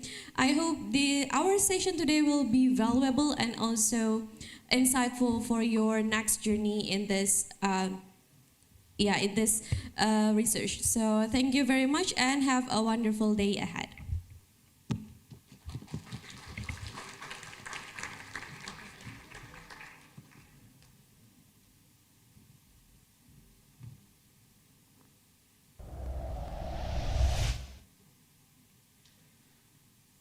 Before this, we apologize to the session too earlier than the schedule. It is due to make sure all the audiences still focus on gaining knowledge from important keynote speakers. And for the keynote speakers and invited guests and Vice Rector, maybe can go forward to the VVIP room, please. And for the other participant, please stay till the end. because we still have quizzes game to play.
Oke, untuk teman-teman nih, karena sudah masuk ke game, jadi kita pakai bahasa Indonesia aja ya, supaya lebih mudah nih dimahami, oke? Oke, di sini ada kode QR untuk join quizzes nih. Mungkin teman-teman bisa join nih, soalnya kami masih ada beberapa souvenir nih untuk pemenang juara 1, 2, 3.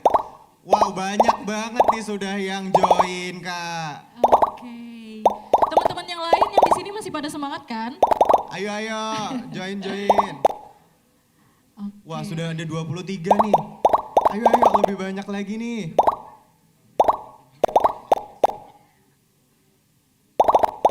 Wah, masih nambah terus nih, Kak. Berapa banyak kira-kira partisipannya ya? Betul. Apakah kita bisa mencapai lebih 50? Lebih, benar.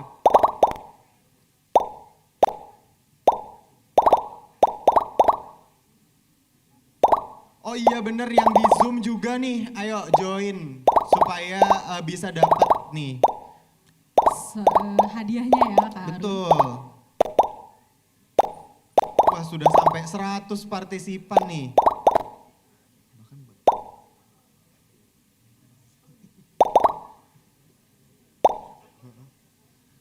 Semuanya sudah join belum nih? Oh ada yang belum, oke masih ditunggu dulu nih.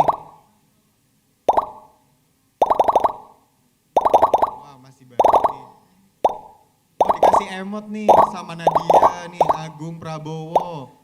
Avatarnya lucu-lucu ya Kak? Iya bener. Mister Ricky, waduh. Siapa ini Habib Jafar? Ada Habib Jafar. Waduh, iya, oke. Sudah semuanya join apa belum nih? Belum nih beneran. Oh ya udah oke, masih ditunggu lagi nih. Karen.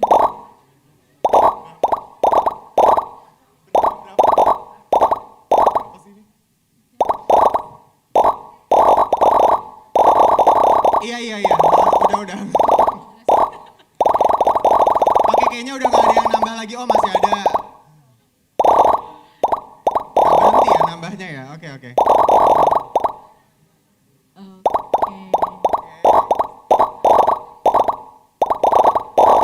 Berasa ditembak ya Kak? Iya. Oke, udah dimulai. Ayo fokus. Ayo teman-teman fokus. Pertanyaannya gampang kok.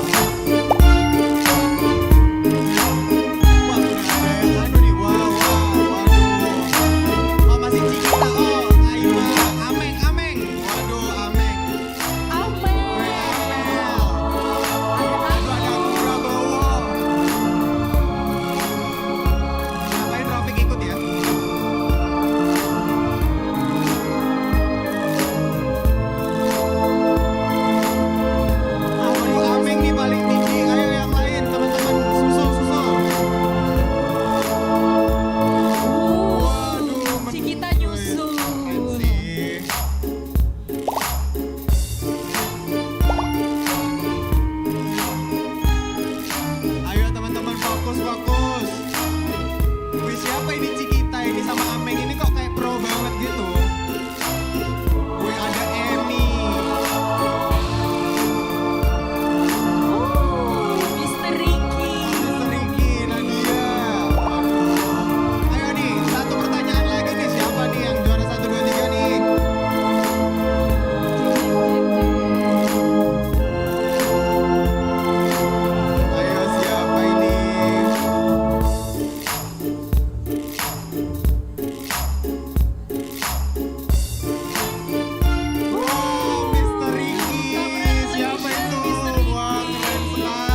1, 2, dan 3. Ada Ahmad Habibi, ada Via, dan juga ada Miss Lee. Oke, mungkin untuk para pemenang dan tadi untuk para peserta yang bertanya ketika sesi keynote, itu bisa mendatangi kami kepada komite di sebelah sini untuk mengambil hadiah dan souvenir. Oke.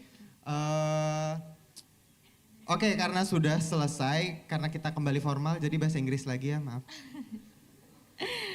Okay, so the next agenda will continue tomorrow, October 16, 2025 at Pugo Hotel Banjarmasin. We look forward to seeing you all again in a good health and good spirit. Thank you once again for your participation. And have a pleasant day ahead. Wassalamualaikum warahmatullahi wabarakatuh. And for you guys, to take a lunch, you can go to the registration, please. Makan siangnya ada di meja registrasi ya teman-teman. Terima kasih banyak semuanya telah berhadir. Jangan lupa scan buat sertifikat, benar? Betul. Untuk scan sertifikat di sini ada QR code-nya. Silahkan di scan dulu sebelum pergi. Ya, jangan lupa teman-teman buat di scan. Kami pamit undur diri. Terima kasih banyak. Wassalamualaikum warahmatullahi wabarakatuh.